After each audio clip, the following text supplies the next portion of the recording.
Radio India के बकारी programme विचार चर्चा विच आप सब दा हार्दिक स्वागत है।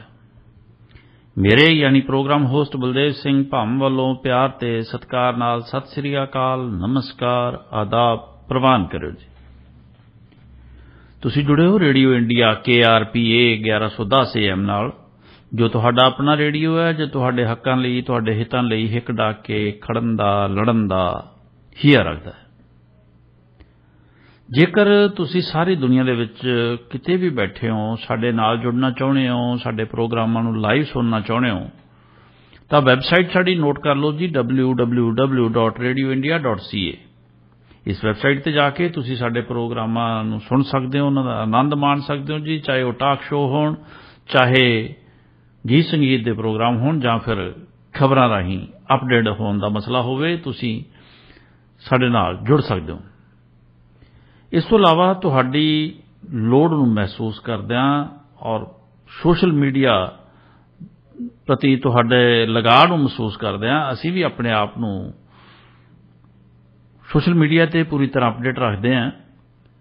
फेसबुक दे उपर साडा पेज है radio India. Radio India page ते जाके तुसीं सब तो पहला काम यही करना है कि सानूं लाइक ते फॉलो जरूर कर लो जे, तां जो साडे भविख दे जिहड़े प्रोग्राम है वो वेले वेले सिर तुहाडे तक पुजदे रहन, क्योंकि असीं हर 10 मिनट बाद 5 मिनट बाद जदों भी कोई नवीं खबर आउंदी है नाल दी नाल उहनूं असीं ये साडे पेज दे उत्ते वैबसाइट कर दिंदे हां। वो चाहे सारी दुनिया विच किते भी वापरी होवे, वो तां तुहाडा हक है कि तुसीं कदों कित्थे की ते किवें वापरिआ ये जानन दा तुहानूं हक है, और साडी जिम्मेवारी बनदी है कि असीं हर छोटी छोटी अपडेट जिहड़ी है वो तुहाडे तक पुजदी करदे रहीए।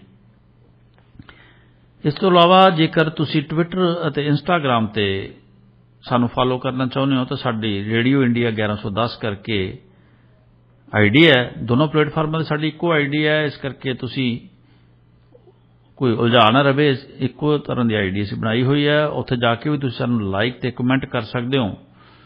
जेकर तुसी साडे फेसबुक पेज दे उत्ते सानू कोई सुझाव देना चाहुंदे हो कि साडे प्रोग्रामां दी खूबसूरती होर किवें वधाई जा सकदी है, जां इहनूं तुहाडी इच्छा दे मुताबक इहनूं किवें लिआंदा जा सकदा है, वो सुझाव तुसीं सानूं दे सकदे हो। असीं तुहाडे सुझावां नूं पॉजिटिव तरीके नाल लैंदे होए उन्हां नूं लागू करके प्रोग्रामां नूं तुहाडे इच्छा दे अनुसार, तुहाडे टेस्ट दे अनुसार ढालण दी कोशिश करांगे। तुसीं कुछ नहीं करना, तुसीं सिर्फ साडे जिहड़े कमेंट बॉक्स दे विच जाके कमेंट रूप विच ही अपने जिहड़े सुझाव नूं दर्ज कर देना, फिर बाकी काम साडा। इस तो इलावा रेडियो इंडिया ते साडी एक ऐप भी है, रेडियो इंडिया 1110 करके। ये ऐप जिहड़ी है गूगल प्ले स्टोर ते भी है ते एप्पल प्ले स्टोर ते भी है। जदों तुसीं ये ऐप डाउनलोड कर लैंदे हो, फिर सारे झंझट खत्म हो जाते हैं, क्योंकि फिर कुछ टाइप करने की लोड़ नहीं, सिर्फ बटन दबाउणा है और साडा प्रोग्राम जिहड़ा वो स्टार्ट हो जाना, जिहड़ा भी मौके ते चल रहा, क्योंकि लाइव चलना हुंदा है ऐप दे उपर।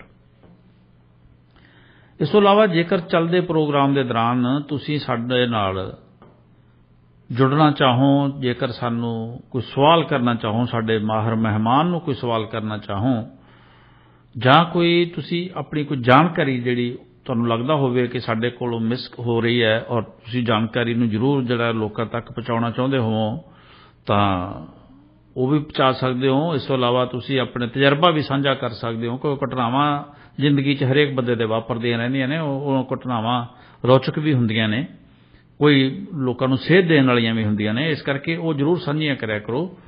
साडा नंबर नोट कर लो जी, सारे कासे आसे नंबर की लोड़ पैनी है तुहानूं। नंबर साडा हैगा 604 592 91 91 64592 9191 साडा नंबर है जी। ये नंबर पक्के तौर पर फीड कर लो, तां जो तुहानूं वार वार डायल ना करना पवे। कई बारी भुल जांदा बंदा और उदों नूं गल जिहड़ी अगे निकल जाती है, इस करके तुसीं इहनूं पक्का ही फीड कर लो रेडियो इंडिया के नां ते, फिर सारे झंझट दूर हो जाणगे जी। सो आओ असीं अज दे विषय वल वधदे हां। साडा अज दा विषय कोई असीं किसी एक पॉइंट ते निर्धारित नहीं रखिआ, क्योंकि तुहाडा हक बनदा है, साडी जिम्मेवारी बनदी है कि असीं तुहानूं तुहाडे पुरातन जिहड़ा तुहाडा जन्म भूमि है जां तुहाडा जिहड़ा कर्म भूमि रही है पंजाब बारे असी निक्की निक्कियां खबरां निक्के निक्के जिहड़े मसले जिहड़े उत्थे रोज़ पैदा हुंदे आ वो तुहाडे तक पुज्जने बहुत जरूरी ने और बहुत खबरां जिहड़ियां इस तरह दी हुंदियां जिन्हां दे सिर्फ कुछ 4 अखरां 'च ही उन्होंने गल निबेड़ती हुंदी है पर उहनूं विस्तार देना बहुत जरूरी हुंदा है क्योंकि लोकां दे विच एक उत्सुकता हुंदी है कि ये घटना क्यों वापरी कित्थे वापरी कदों वापरी किवें वापरी सारा कुछ वो जानना चाहुंदे आ सो इस सारे कासे नूं इन्हां खबरां नूं इन्हां मसलिਆਂ नूं विस्तार देण दे लई साडे नाल जुड़ चुके ने एडवोकेट गुरसेवक सिंह जी प्रीत जिहड़े कि पंजाबी ट्रिब्यून दे जिला इंचार्ज ने श्री मुक्तसर साहब तो और इस तो इलावा सोशल ते राजनीतिक मसलिਆਂ ते बहुत डूंगी समझ रखते हैं वो साडे नाल जुड़ चुके ने। गुरसेवक जी तुहाडा स्वागत है रेडियो इंडिया के प्रोग्राम विचार चर्चा विच। बहुत मेहरबानी पंत साहब जी। रेडियो इंडिया की पूरी टीम का मैं धन्यवाद करना जिहड़े पंजाब के मसलिਆਂ बारे इस तरह की गंभीर चर्चा करते रहंदे ने जी। शुक्रिया जी। जी गुरसेवक जी एक हुण मसले जिहड़े आ बहुत सारे है तुहाडे नाल विचारन वाले। सब तो पहला तो असीं आउणे कि पिछले दिनों के विच पंजाब सरकार ने एक जिहड़े नजायज़ कब्जे करके बड़ा प्रचार किया जा रहा सी कि नजायज़ कब्जे वालियां जमीनां जिहड़ियां हैगियां वो पिंडां दे विच भी वो छुड़ाउणियां और 1 महीने दे विच उन्होंने 5000 जिहड़ी है सानूं आख्या सीगा कि 5000 एकड़ जमीन जिहड़ी है असीं वो छुड़ा लैणी है।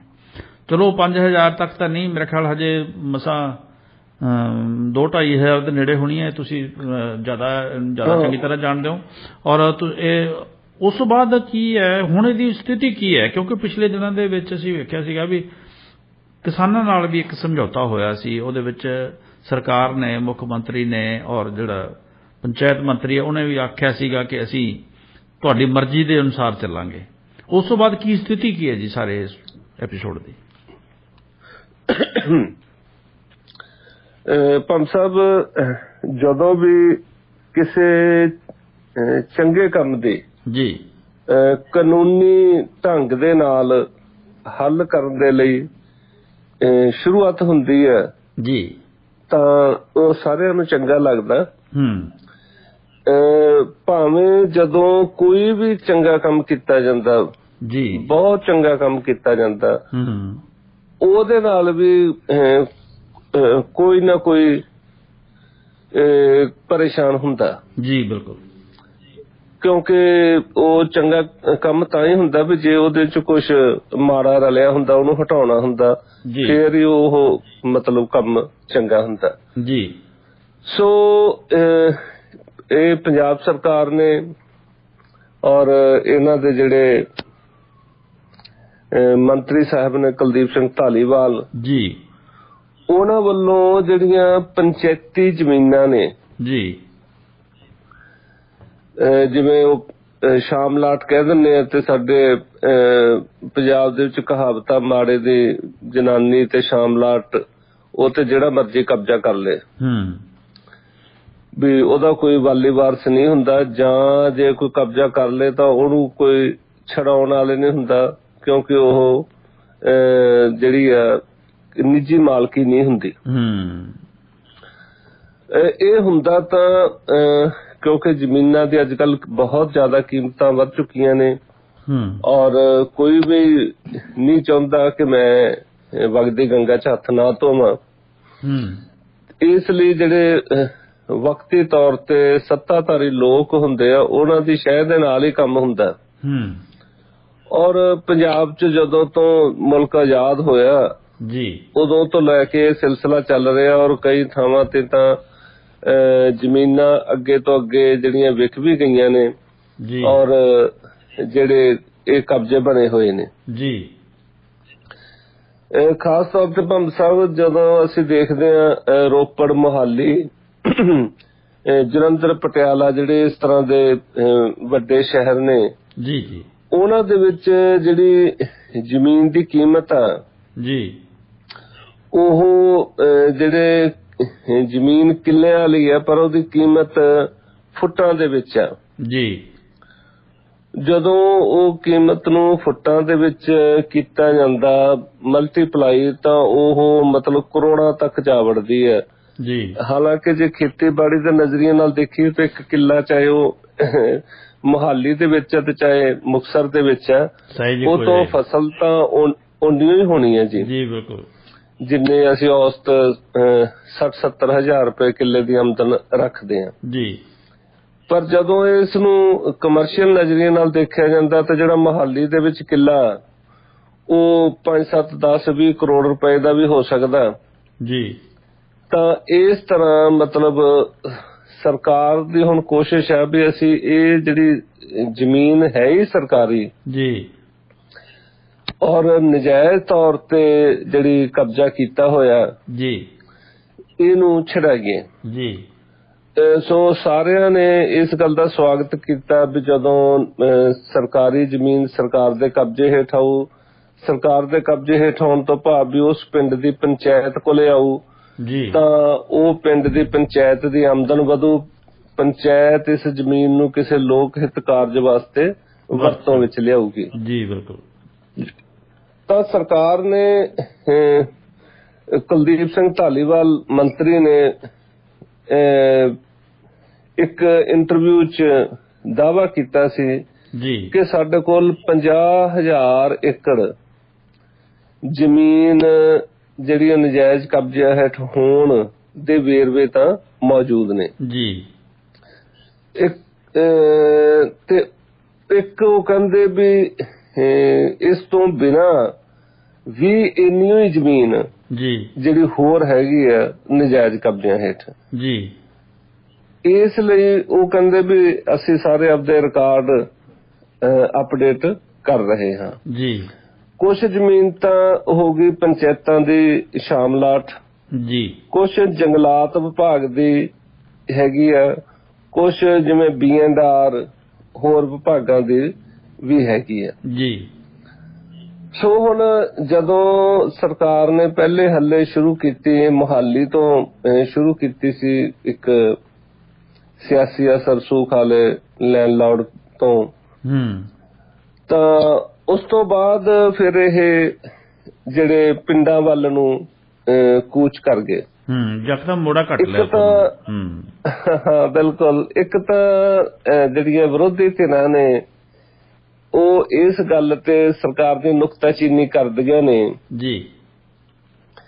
ਜਿਵੇਂ ਕਹਿੰਦੇ ਆ ਵੀ ਜੇ ਉਹ 100 ਸੁਨਿਆਰ ਦੀ ਤੇ 1 ਲੋਹਾਰ ਦੀ ਜੀ, ਵੀ ਤੁਸੀਂ ਪਿੰਡਾਂ 'ਚ ਐਵੇਂ ਮਰਲੇ ਕਨਾਲਾਂ ਕਿੱਲਿਆਂ ਦੇ ਵਿੱਚ ਹੱਥ ਪੱਲੇ ਮਾਰੋਗੇ, ਉਹਦੇ ਨਾਲੋਂ ਕੱਲਾ ਮੁਹਾਲੀ ਨੂੰ ਹੀ ਤੁਸੀਂ ਫ੍ਰੀ ਕਰ ਦਿਓ, ਇੱਕ ਡਿਸਟ੍ਰਿਕਟ ਨੂੰ ਹੀ ਜੀ, ਤਾਂ ਸਰਕਾਰ ਦਾ ਖਜ਼ਾਨਾ ਵੀ ਭਰ ਜੂ ਜੀ। ਔਰ ਜਿਹੜੇ ਦੂਸਰੇ ਲੋਕ ਨੇ ਉਹ ਆਪਣੇ ਆਪ ਹੀ ਸਾਰੇ ਪੰਜਾਬ 'ਚ ਖਾਲੀ ਕਰ ਦੇਣਗੇ, ਕਿਉਂਕਿ ਮੁਹਾਲੀ ਦੇ ਵਿੱਚ ਜਿਹੜੇ ਕਬਜ਼ਾ ਧਾਰੀ ਨੇ ਉਹ ਸਾਰੇ ਹੀ ਬਿਊਰੋਕਰੇਟਸ ਜੀ, ਅਫਸਰ ਸ਼ਾਹੀ ਜਿਹੜੀ ਜਾਂ ਸਿਆਸੀ ਲੋਕ ਜਾਂ ਫਿਰ ਹੋਰ ਜਿਹੜੇ ਧਨਾੜ ਨੇ ਉਹ ਨੇ ਜੀ, ਜ਼ੋਰਾਵਰ ਹੈ, ਸਾਰੇ ਜ਼ੋਰਾਵਰ ਨੇ ਜੀ। ਸੋ ਚਲੋ ਉਹ ਸਰਕਾਰ ਕਹਿੰਦੀ ਹੈ ਵੀ ਅਸੀਂ ਸਾਰੇ ਕਰਾਂਗੇ, ਅਸੀਂ ਕਿਸੇ ਨੂੰ ਨਹੀਂ ਛੱਡਣਾ। ਦੂਸਰੇ ਨੰਬਰ ਤੇ ਜੇ ਆਪਾਂ ਇਸ ਮੁਹਿੰਮ ਦੇ ਵਿੱਚ ਦੇਖੀਏ ਜੀ ਤਾਂ ਜਿਹੜੀਆਂ ਕਿਸਾਨ ਜਥੇਬੰਦੀਆਂ ਨੇ ਜੀ, ਉਹਨਾਂ ਨੇ ਵੀ ਇੱਥੇ ਸਵਾਲ ਖੜੇ ਕੀਤੇ ਆ ਵੀ ਇੱਕ ਕਿਸਾਨ ਆ, ਉਹਨੇ ਜ਼ਮੀਨ ਠੇਕੇ ਤੇ ਲਈ ਹੋਈ ਆ ਜੀ, 2, 4, 5 ਸਾਲ ਲਈ ਉਹਨੇ ਜਾਂ ਮਾਲਕ ਨੂੰ ਠੇਕਾ ਦੇਤਾ, ਹੁਣ ਜ਼ਮੀਨ ਜੇ ਸਰਕਾਰ ਲੈ ਜੂਗੀ ਤਾਂ ਉਹਦਾ ਨੁਕਸਾਨ ਹੋਊਗਾ ਜੀ। ਇੱਕ ਉਹ ਕਹਿੰਦੇ ਵੀ ਜੇ ਹੁਣ ਕਿਸਾਨ ਇੱਕ 10, 20, 30 ਸਾਲ ਤੋਂ ਜ਼ਮੀਨ ਵਾਹ ਰਿਹਾ ਔਰ ਉਹੀ ਉਹਦੀ ਰੋਜੀ ਰੋਟੀ ਦਾ ਸਾਧਨ, ਜੇ ਉਹ ਸਰਕਾਰ ਖੋਲੂਗੀ ਤਾਂ ਉਸ ਦਾ ਕੋਈ ਹੱਲ ਨਹੀਂ ਹੋਣਾਗਾ, ਔਰ ਉਹ ਵਿਚਾਰੇ ਦਾ ਜਿਹੜਾ ਚੁੱਲ੍ਹਾ ਉਹ ਠੰਡਾ ਹੋ ਜਾਊਗਾ।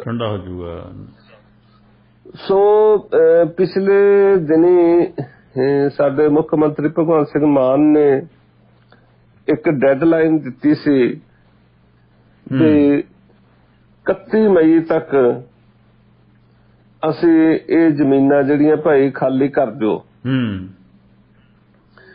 ਨਹੀਂ, ਉਸ ਤੋਂ ਬਾਅਦ ਅਸੀਂ ਖਰਚੇ ਤੇ ਪਰਚੇ ਨਾਲੇ ਖਾਲੀ ਕਰਾਵਾਂਗੇ ਜੀ। ਵੀ ਇੱਕ ਤਾਂ ਕਬਜ਼ਾ ਧਾਰੀਆਂ ਤੇ ਜ਼ਮੀਨ ਖਾਲੀ ਕਰਾਉਣ ਦਾ ਖਰਚਾ ਪਾਇਆ ਜਾਊ, ਔਰ ਸੈਕੰਡ ਉਹਨੇ ਜਿੰਨੀ ਇਸ ਜ਼ਮੀਨ ਤੋਂ ਆਮਦਨ ਹੁਣ ਤੱਕ ਕਮਾਈ ਆ ਉਹ ਵਸੂਲੀ ਜਾਊਗੀ ਜੀ। ਤੇ ਤੀਸਰਾ ਉਹਦੇ ਖਿਲਾਫ ਮੁਕੱਦਮਾ ਵੀ ਦਰਜ ਕੀਤਾ ਜਾਊਗਾ ਜੀ। ਬਹੁਤ ਸਾਰੇ ਪਿੰਡਾਂ ਦੇ ਵਿੱਚ ਲੋਕਾਂ ਨੇ ਸਵੈ ਇੱਛਾ ਨਾਲ ਵੀ ਜ਼ਮੀਨ ਛੱਡੀ ਆ। ਇੱਕ ਪਿੰਡ ਕੋਈ ਪਟਿਆਲਾ ਡਿਸਟ੍ਰਿਕਟ ਦੇ ਵਿੱਚ ਛਡੇਲੀ, ਉੱਥੋਂ ਦੇ ਲੋਕ ਦੇ ਕਰੀਬ 250 ਏਕੜ ਜ਼ਮੀਨ ਜਿਹੜੀ ਆ ਛੱਡੀ ਆ ਜੀ। ਔਰ ਉਹ ਫਿਰ ਸਰਕਾਰ ਨੇ ਉੱਥੇ ਮਤਲਬ ਇਸ ਦੇ ਬਦਲੇ ਇੱਕ ਪਸ਼ੂ ਹਸਪਤਾਲ ਤੇ ਹੋਰ ਕੁਝ ਪ੍ਰੋਜੈਕਟ ਜਿਹੜੇ ਆ ਉਹ ਪਿੰਡ ਨੂੰ ਤੋਹਫੇ ਵਜੋਂ ਦਿੱਤੇ ਨੇ। ਸੋ ਉਹਨਾਂ ਦੀ ਡੈਡਲਾਈਨ ਸੀਗੀ ਭੰਮ ਸਾਹਿਬ 31 ਮਈ ਜੀ।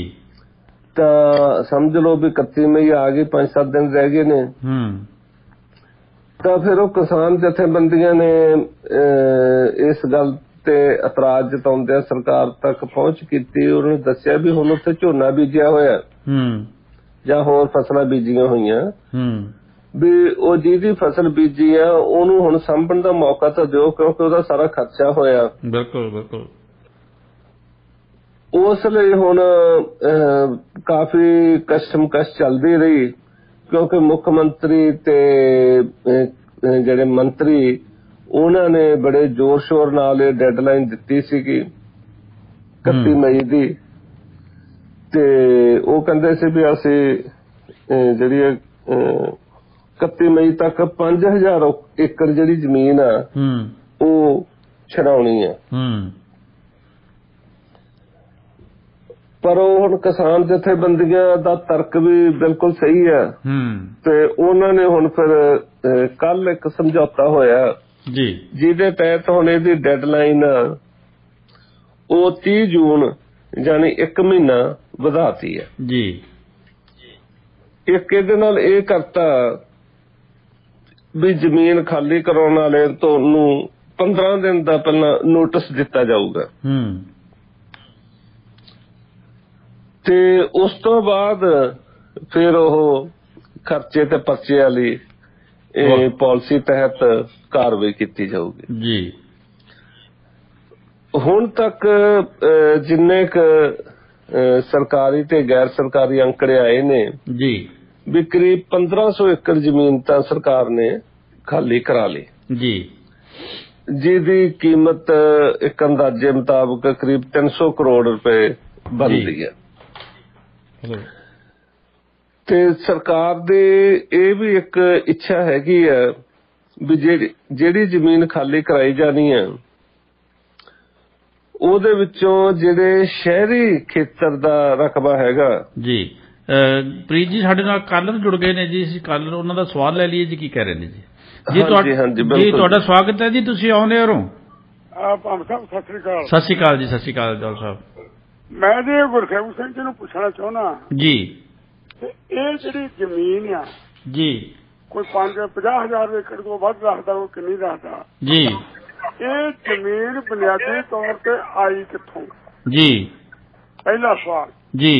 ਇਹ ਜ਼ਮੀਨ 1947 ਤੋਂ ਪਹਿਲਾਂ ਵੀ ਇੰਨੀ ਖਾਲੀ ਪਈ ਸੀ ਜਿਹੜੀ ਪੰਚਾਇਤਾਂ ਦੀ ਸੀ ਜੀ?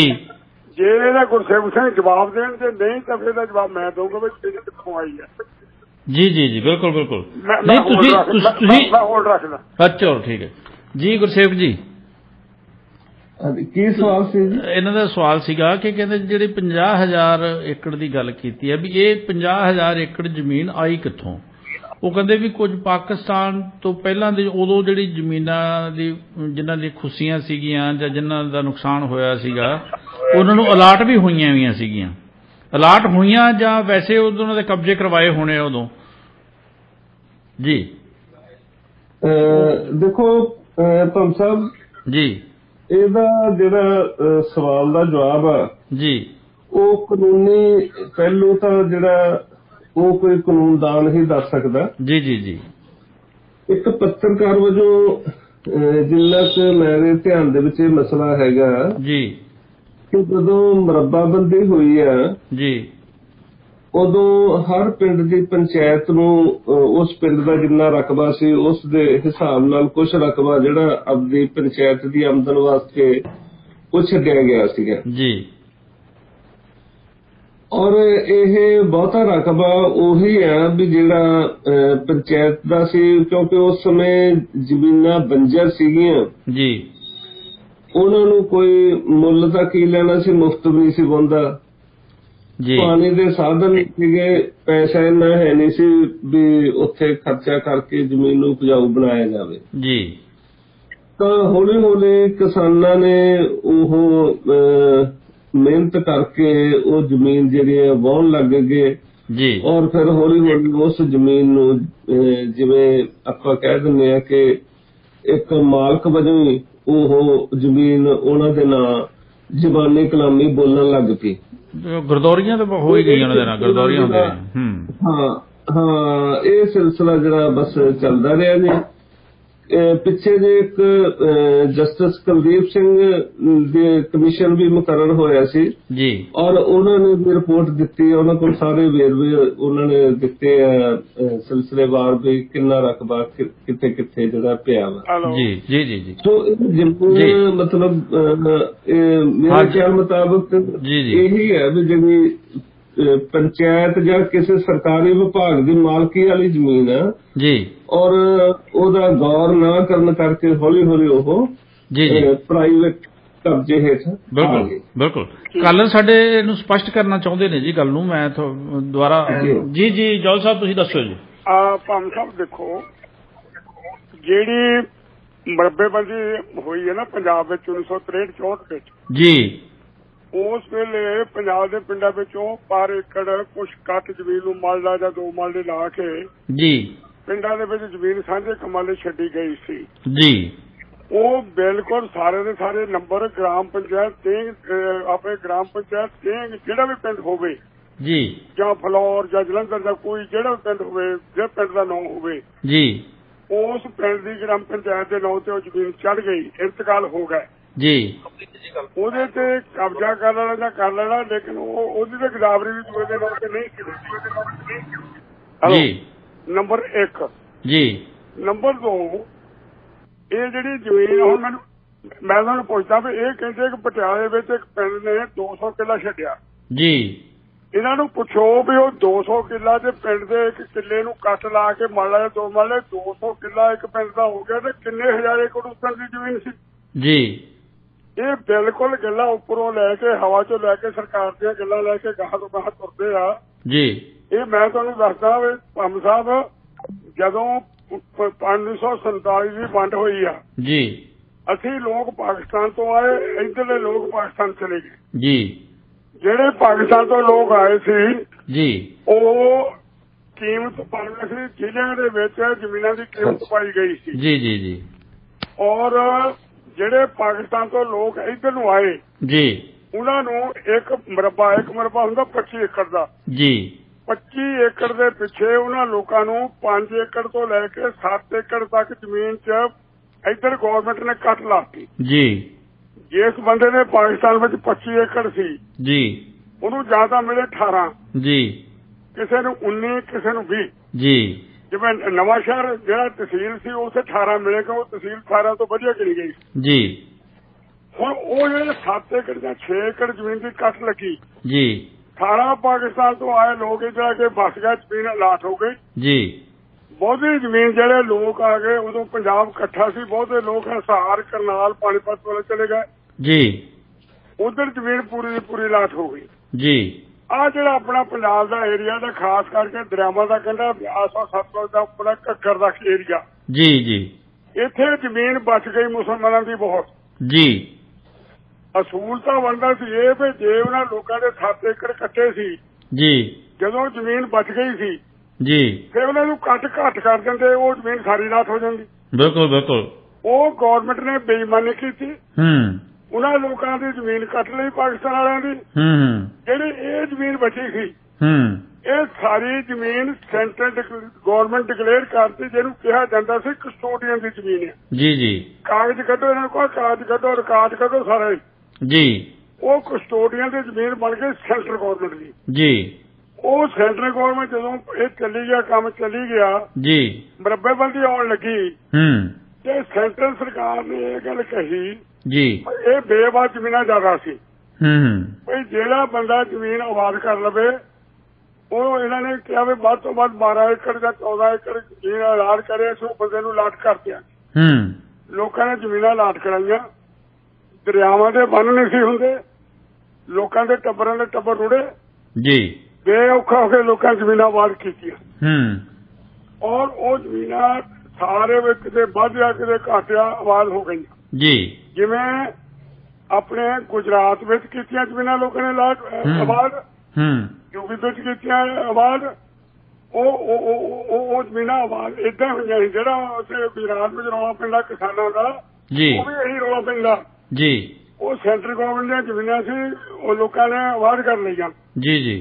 ਗਵਰਨਮੈਂਟ ਕਹਿੰਦੀ ਤੁਹਾਨੂੰ ਦੇਵਾਂਗੇ ਜੀ। ਬਹੁਤ ਸਾਰੀ ਜ਼ਮੀਨ ਗਵਰਨਮੈਂਟ ਨੇ ਦਿੱਤੀ ਸੀ ਜੀ।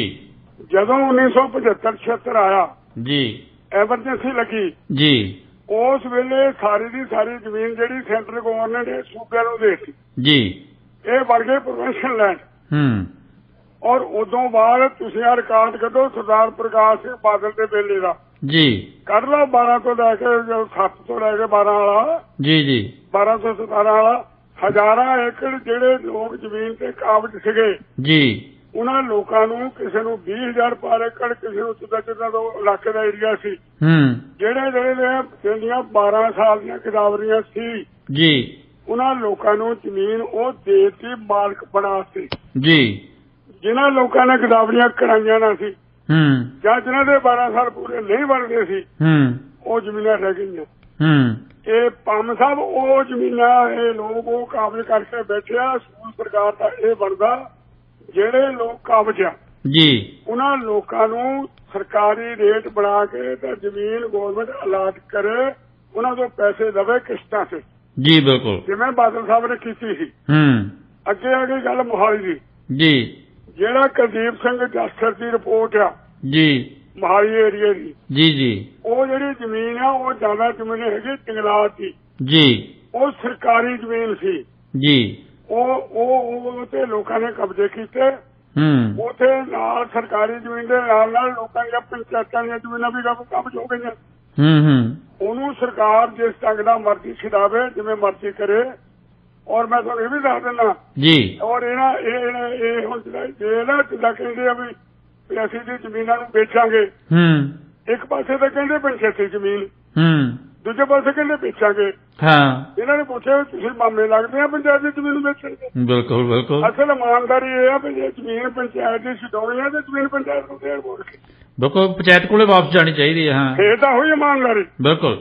ਇਹ ਬੇਈਮਾਨੀ ਨਾਲ ਪੈਸੇ ਕਮਾ ਕੇ ਆਪਣੀ ਸਰਕਾਰ ਚਲਾਉਣੀ ਚਾਹੁੰਦੇ ਆ ਜੀ, ਸੁਧੀ ਲੁੱਟ ਜੀ ਜੀ। ਬਿਲਕੁਲ। ਇਹ ਬਾਕੀ ਗੱਲਾਂ ਤੁਹਾਨੂੰ ਫੇਰ ਕਰਦੇ ਕਿ ਗੱਲ ਭੁਲੇਖਾ ਰਹਿ ਗਿਆ ਤਾਂ ਮੈਂ ਬੈਠਾ। ਬਿਲਕੁਲ ਜੀ ਬਿਲਕੁਲ। ਤੁਸੀਂ ਸੁਣਦੇ ਰਹੋ ਜੀ, ਸੁਣਦੇ ਰਹੋ। ਫਿਰ ਮੈਂ ਸੁਣਦਾ। ਠੀਕ ਹੈ ਜੀ, ਠੀਕ ਹੈ। ਇਹ ਮੇਰੇ ਵੀਰ ਨੂੰ ਬਹੁਤਾ ਨਹੀਂ ਪਤਾ ਹੈਗਾ ਪੱਤਰਕਾਰ। ਨਹੀਂ ਇਸ ਤਰ੍ਹਾਂ ਜਿਹੜੀ ਗੱਲ ਤੁਸੀਂ ਹੰਢਾਈ ਹੈ, ਤੁਸੀਂ ਹੰਢਾਈ ਵੀ ਹੈ, ਇਸ ਕਰਕੇ ਤੁਹਾਡੀ ਇਨਫੋਰਮੇਸ਼ਨ ਘੱਟ ਲੈ ਪਾਕਿਸਤਾਨ ਤੋਂ ਆ ਕੇ ਤਾਂ ਹੀ ਤਾਂ ਕਹਿੰਦਾ ਵੀ ਤੁਹਾਡੀ ਤੁਸੀਂ ਹੰਢਾ ਲਈ।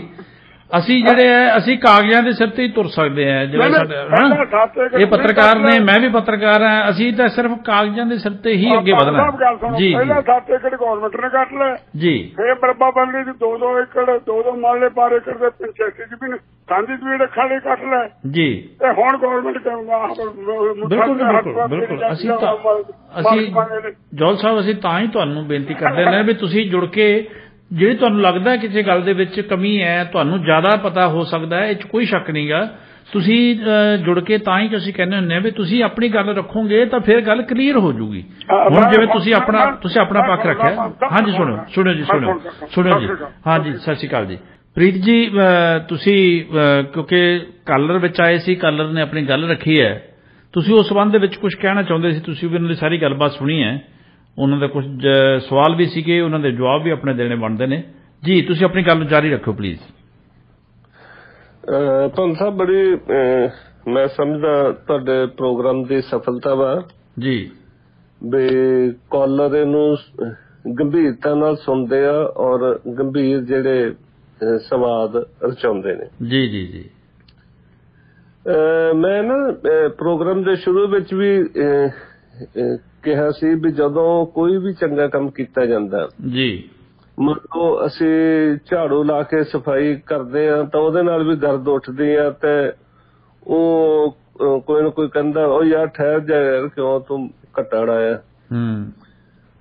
ਇਸ ਲਈ ਕੋਈ ਵੀ ਕੰਮ ਜਦੋਂ ਕਰਦੇ ਆ ਸ਼ੁਰੂ ਤਾਂ ਉਹਦੇ ਵਿੱਚ ਕਈ ਨਾ ਕਈ ਸਵਾਲ ਖੜੇ ਹੁੰਦੇ ਨੇ ਜੀ ਔਰ ਉਹ ਹੋਣੇ ਸਵਾਲ ਵੀ ਔਰ ਸਾਡਾ ਫਰਜ਼ ਇਹ ਹੋਣਾ ਚਾਹੀਦਾ ਜੀ ਕਿ ਅਸੀਂ ਉਹਨਾਂ ਸਵਾਲਾਂ ਨੂੰ ਸੁਣੀਏ ਸਮਝੀਏ ਤੇ ਉਹਨਾਂ ਦਾ ਵਾਜਬ ਹੱਲ ਕਰਦੇ ਹੋਏ ਅੱਗੇ ਵਧੀਏ। ਬਿਲਕੁਲ ਕਈ ਵਾਰੀ ਗੁਰਸੇਵਕ ਜੀ ਇਹ ਹੁੰਦਾ ਹੈ ਕਿ ਕਾਲਰ ਜਾਂ ਜਿਹੜੇ ਸਰੋਤੇ ਹੈ ਉਹਨਾਂ ਕੋਲ ਸਾਡੇ ਨਾਲ ਵੱਧ ਜਾਣਕਾਰੀ ਹੁੰਦੀ ਹੈ ਇਹ ਸਾਨੂੰ ਸਵੀਕਾਰ ਕਰਨ ਚ ਕੋਈ ਮਤਲਬ ਕਿ ਹਿਚਕ ਨਹੀਂ ਗਈ ਉਹਦੇ ਨਾਲ ਹੀ ਹਨਾ ਸਵਾਦ ਕਰਦਾ ਜੀ। ਬਿਲਕੁਲ ਬਿਲਕੁਲ ਬਿਲਕੁਲ ਵੀ ਹਾਂ ਜਦੋਂ ਇਹਨਾਂ ਨੇ ਜੌਲ ਸਾਹਿਬ ਨੇ ਆਪਦੇ ਤੇ ਇਹ ਗੱਲਾਂ ਹੰਡਾਈਆਂ ਵੀਆਂ ਨੇ ਇਹ ਪਾਕਿਸਤਾਨ ਤੋਂ ਆਏ ਇਹਨਾਂ ਨੇ ਜੋ ਕੁਝ ਹੰਡਾਇਆ ਉਸ ਹਿਸਾਬ ਨਾਲ ਇਹਨਾਂ ਦਾ ਨੁਕਸਾਨ ਹੋਇਆ ਇਹਨਾਂ ਦੀ ਪੀੜ ਜਿਹੜੀ ਹੈ ਇਹਨੂੰ ਅਸੀਂ ਸਮਝਦੇ ਹਾਂ ਜਾਇਜ਼ ਹੈ ਗੱਲ ਇਹਨਾਂ ਦੀ ਔਰ ਇਹਨਾਂ ਦਾ ਸਵਾਲ ਕਰਨਾ ਵੀ ਬਣਦਾ ਸੀਗਾ। ਜੀ ਬਿਲਕੁਲ ਜੀ ਪਰ ਮੈਨੂੰ ਯਾਦ ਆ ਵੀ MS ਰੰਧਾਵਾ ਉਹਨਾਂ ਨੇ ਜਿਹੜੀਆਂ ਇਹ ਜ਼ਮੀਨਾਂ ਦੀ ਵੰਡ ਦਾ ਕਾਰਜ ਸੰਭਾਲਿਆ ਸੀਗਾ ਜੀ ਔਰ ਤੁਸੀਂ ਇੱਕ ਇਮੇਜਨ ਕਰਕੇ ਦੇਖੋ ਵੀ ਲੱਖਾਂ ਸ਼ਰਨਾਰਥੀ ਉਧਰੋਂ ਆਏ ਨੇ ਪਾਕਿਸਤਾਨ ਤੋਂ ਜੀ ਔਰ ਉਹਨਾਂ ਦਾ ਕੋਈ ਉਸ ਤਰ੍ਹਾਂ ਦਾ ਕਿਉਂਕਿ ਪਹਿਲਾਂ ਕੋਈ ਵਿਉਂਤਿਆ ਉਲੀਕਿਆ ਤਾਂ ਹੈ ਹੀ ਨਹੀਂ ਸੀਗਾ ਕਿ ਅਸੀਂ ਜਿਵੇਂ ਹੁਣ ਅਸੀਂ ਕੈਨੇਡਾ ਜਾਂਦੇ ਆ ਜੀ ਤਾਂ ਅਸੀਂ ਪਹਿਲਾਂ ਸਾਰਾ ਉਲੀਕਿਆ ਹੁੰਦਾ ਸਰਕਾਰ ਸਾਤੋਂ ਪੁੱਛਦੀ ਹੈ ਵੀ ਕਿੰਨੀ ਜਾਇਦਾਦ ਆ ਕਿੰਨੀ ਆਮਦਨ ਆ ਕਿੰਨੇ ਭੈਣ ਆ ਕਿੰਨੇ ਭਰਾ ਹਰ ਚੀਜ਼ ਦਾ ਰਿਕਾਰਡ ਹੁੰਦਾ ਜੀ। ਤੁਸੀਂ ਕੈਨੇਡਾ ਬੈਠੋ ਕੈਨੇਡਾ ਸਰਕਾਰ ਨੂੰ ਤੁਹਾਡੇ ਖਾਧੇ ਪੀਤੇ ਦਾ ਸਭ ਕਾਸੇ ਦਾ ਪਤਾ ਜੋ ਤੁਸੀਂ ਭਾਰਤ ਚ ਕਰਕੇ ਗਏ ਹੋ ਜੀ। ਪਰ ਜਦੋਂ ਦੇਸ਼ ਦੀ ਵੰਡ ਹੋਈ ਉਹ ਇੱਕ ਹੱਲਾ ਸੀਗਾ ਕਿਸੇ ਨੂੰ ਕੁਝ ਪਤਾ ਨਹੀਂ ਸੀਗਾ ਘਰ ਉੱਜੜ ਗਏ ਲੋਕ ਸੁੱਤੇ ਪਏ ਜਵਾਕਾਂ ਨੂੰ ਚੱਕ ਕੇ ਘਰੋਂ ਤੁਰ ਪਏ ਜੀ। ਨਾ ਜਾਇਦਾਦਾਂ ਪਸ਼ੂ ਗਹਿਣੇ ਗੱਟੇ ਹਰ ਚੀਜ਼ ਜਿਹੜੀ ਹੈ ਮਤਲਬ ਉਹ ਭੁੱਲ ਗਈ ਪਈ ਰਹਿ ਗਈ ਬਿਲਕੁਲ ਪਈ ਰਹਿ ਗਈ। ਸੋ ਜਿਹੜੀ ਮੈਂ ਗੱਲ ਕਹਿਣੀ ਚਾਹੁੰਦਾ ਵੀ MS ਰੰਧਾਵਾ ਨੇ ਉਦੋਂ ਇੰਨੀ ਸਪੀਡ ਦੇ ਨਾਲ ਕੰਮ ਕੀਤਾ ਨਾ ਜੀ ਵੀ ਕਹਿੰਦੇ ਜੇ ਉਹਦੀ ਥਾਂ ਕੋਈ ਹੋਰ 100 ਅਫਸਰ ਵੀ ਹੁੰਦਾ ਤਾਂ ਉਹ ਦੇਖੋ ਲੱਖਾਂ ਬੰਦਿਆਂ ਨੂੰ ਪਹਿਲਾਂ ਤਾਂ ਵਸਾਉਣਾ ਫਿਰ ਜ਼ਮੀਨਾਂ ਵੰਡਣੀਆਂ ਫਿਰ ਫਟਾਫਟ ਜਿਹੜਾ ਕੰਮ ਮਤਲਬ ਵੀ ਕਰਨ ਲਈ ਤੁਹਾਨੂੰ ਦਿੰਦਾ ਹੀ ਕੁਛ ਨਹੀਂ ਔਰ ਉਸ ਕੰਮ ਨੂੰ ਸੈੱਟ ਕਰਨਾ ਇੱਕ ਬੜਾ ਹੀ ਜੁਰਤ ਵਾਲਾ ਦਲੇਰੀ ਵਾਲਾ ਹਿੰਮਤ ਵਾਲਾ ਔਰ ਫੈਸਲੇ ਲੈਣ ਦੀ ਤਾਕਤ ਵਾਲਾ ਕੰਮ ਸੀ ਜਿਹੜਾ ਰੰਧਾਵਾ ਸਾਹਿਬ ਨੇ ਕੀਤਾ। ਔਰ ਇਸ ਗੱਲ ਨੂੰ ਅੱਜ 70 ਸਾਲ ਹੋ ਗਏ ਉਸ ਗੱਲ ਨੂੰ ਅਸੀਂ 70 ਸਾਲਾਂ 'ਚ ਬਹੁਤ ਪਾਣੀ ਪੁਣਾ ਥੱਲੋਂ ਦੇ ਲੰਘ ਗਿਆ। ਇਸ ਮਾਮਲੇ 'ਚ ਬੜੇ ਕੇਸ ਵੀ ਹੋਏ ਹੋਣਗੇ ਅਦਾਲਤਾਂ 'ਚ ਵੀ ਸਭ ਕੁਝ ਹੋਇਆ। ਇਸ ਲਈ ਉਸ ਮਾਮਲੇ ਨੂੰ ਹੁਣ ਅਸੀਂ ਅੱਜ ਉਧੇੜੀਏ ਤਾਂ ਉਹ ਕੋਈ ਬਹੁਤੇ ਮਤਲਬ ਵੀ ਸਾਰਥਕ ਨਹੀਂ ਲੱਗਦਾ ਗਾ। ਹੁਣ ਸਾਡਾ ਤਾਜ਼ਾ ਮੁੱਦਾ ਤਾਂ ਇਹ ਹੈ ਤੁਸੀਂ ਇਹ ਦੇਖੋ ਵੀ ਪਿੰਡਾਂ ਦੇ ਵਿੱਚ ਜਿੰਨੇ ਵੀ ਛੱਪੜ ਨੇ ਜੀ ਹਰ ਪਿੰਡ ਦੇ ਵਿੱਚ 1 2 3 4 ਛੱਪੜ ਨੇ ਔਰ ਸਾਰੇ ਛੱਪੜ ਅੱਜ ਉਹ ਮਤਲਬ ਵੀ ਛੱਪੜੀਆਂ ਬਣ ਗਈਆਂ ਤੇ ਸੀਵਰੇਜ ਜਿਹੜੇ ਟੈਂਕ ਬਣ ਕੇ ਰਹਿ ਗਏ ਆ।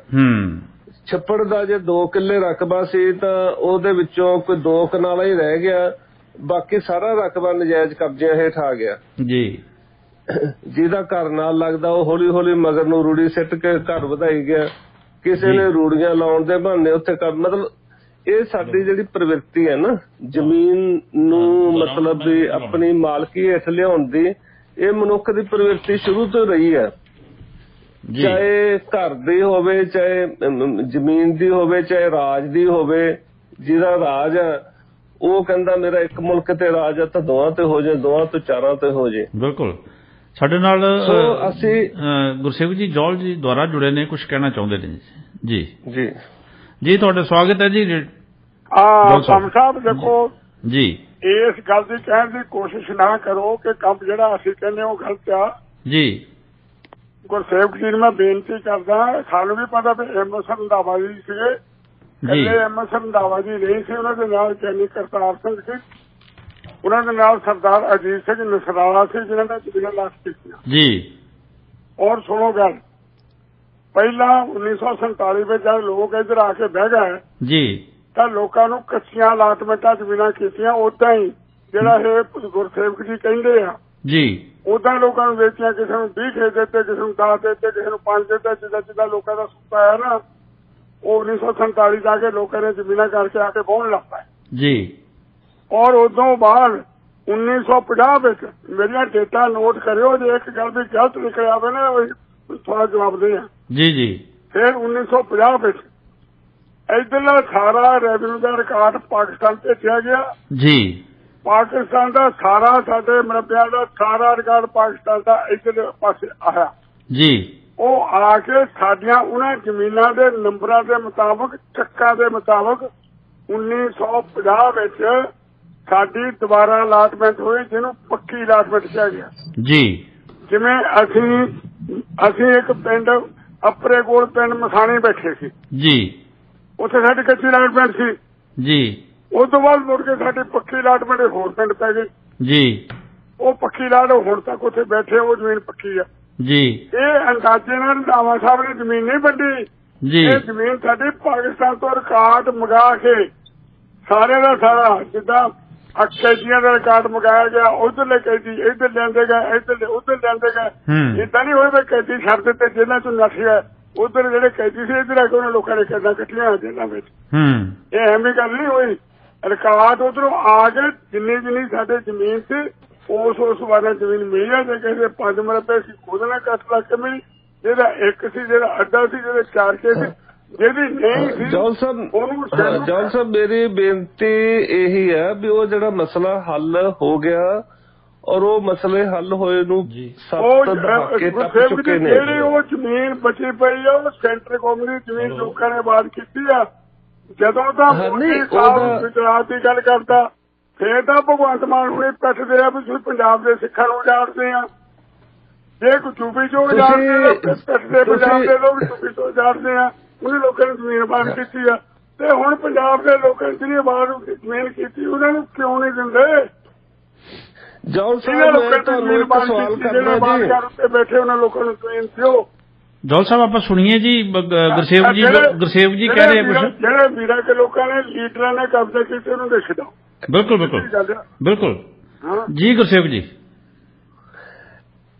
ਮੈਂ ਤੁਹਾਨੂੰ ਸਭ ਇਹ ਕਹਿਣਾ ਚਾਹੁੰਦਾ ਸੀ ਵੀ ਜੌਲ ਸਾਹਿਬ ਨੂੰ ਇੱਕ ਸਵਾਲ ਦੇ ਰੂਪ ਵਿੱਚ ਵੀ ਕਿ ਜੇ ਕਿਸੇ ਦਾ ਪੰਚਾਇਤੀ ਜ਼ਮੀਨ ਤੇ ਸਰਕਾਰੀ ਜ਼ਮੀਨ ਤੇ ਨਜਾਇਜ਼ ਕਬਜ਼ਾ ਹੈਗਾ, ਉਹਨੂੰ ਛਡਾਉਣਾ ਸਰਕਾਰ ਦਾ ਫਰਜ਼ ਹੈ ਕਿ ਨਹੀਂ?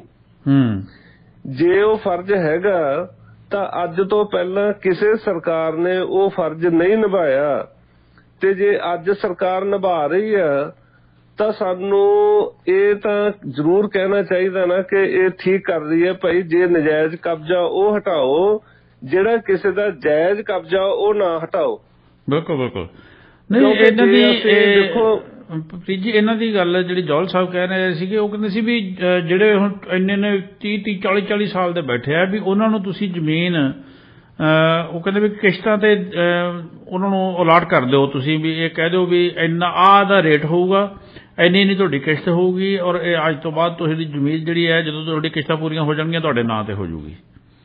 ਪੰਨ ਸਾਹਿਬ ਇਹ ਵੀ ਪਤਾ ਕੀ ਹੋਊਗਾ ਜੀ, ਦੇਖੋ ਕਾਨੂੰਨ ਸਾਡੇ ਦੇ ਵਿੱਚ ਬਹੁਤ ਜਿਹੜੀਆਂ ਸਹੂਲਤਾਂ ਨੇ, ਪਰ ਉਹ ਸਹੂਲਤਾਂ ਵੱਲ ਕੇ ਬੰਦਾ ਉਹੀ ਲੈਂਦਾ ਜਿਹਦੇ ਕੋਲ ਪਹੁੰਚ ਆ ਜੀ।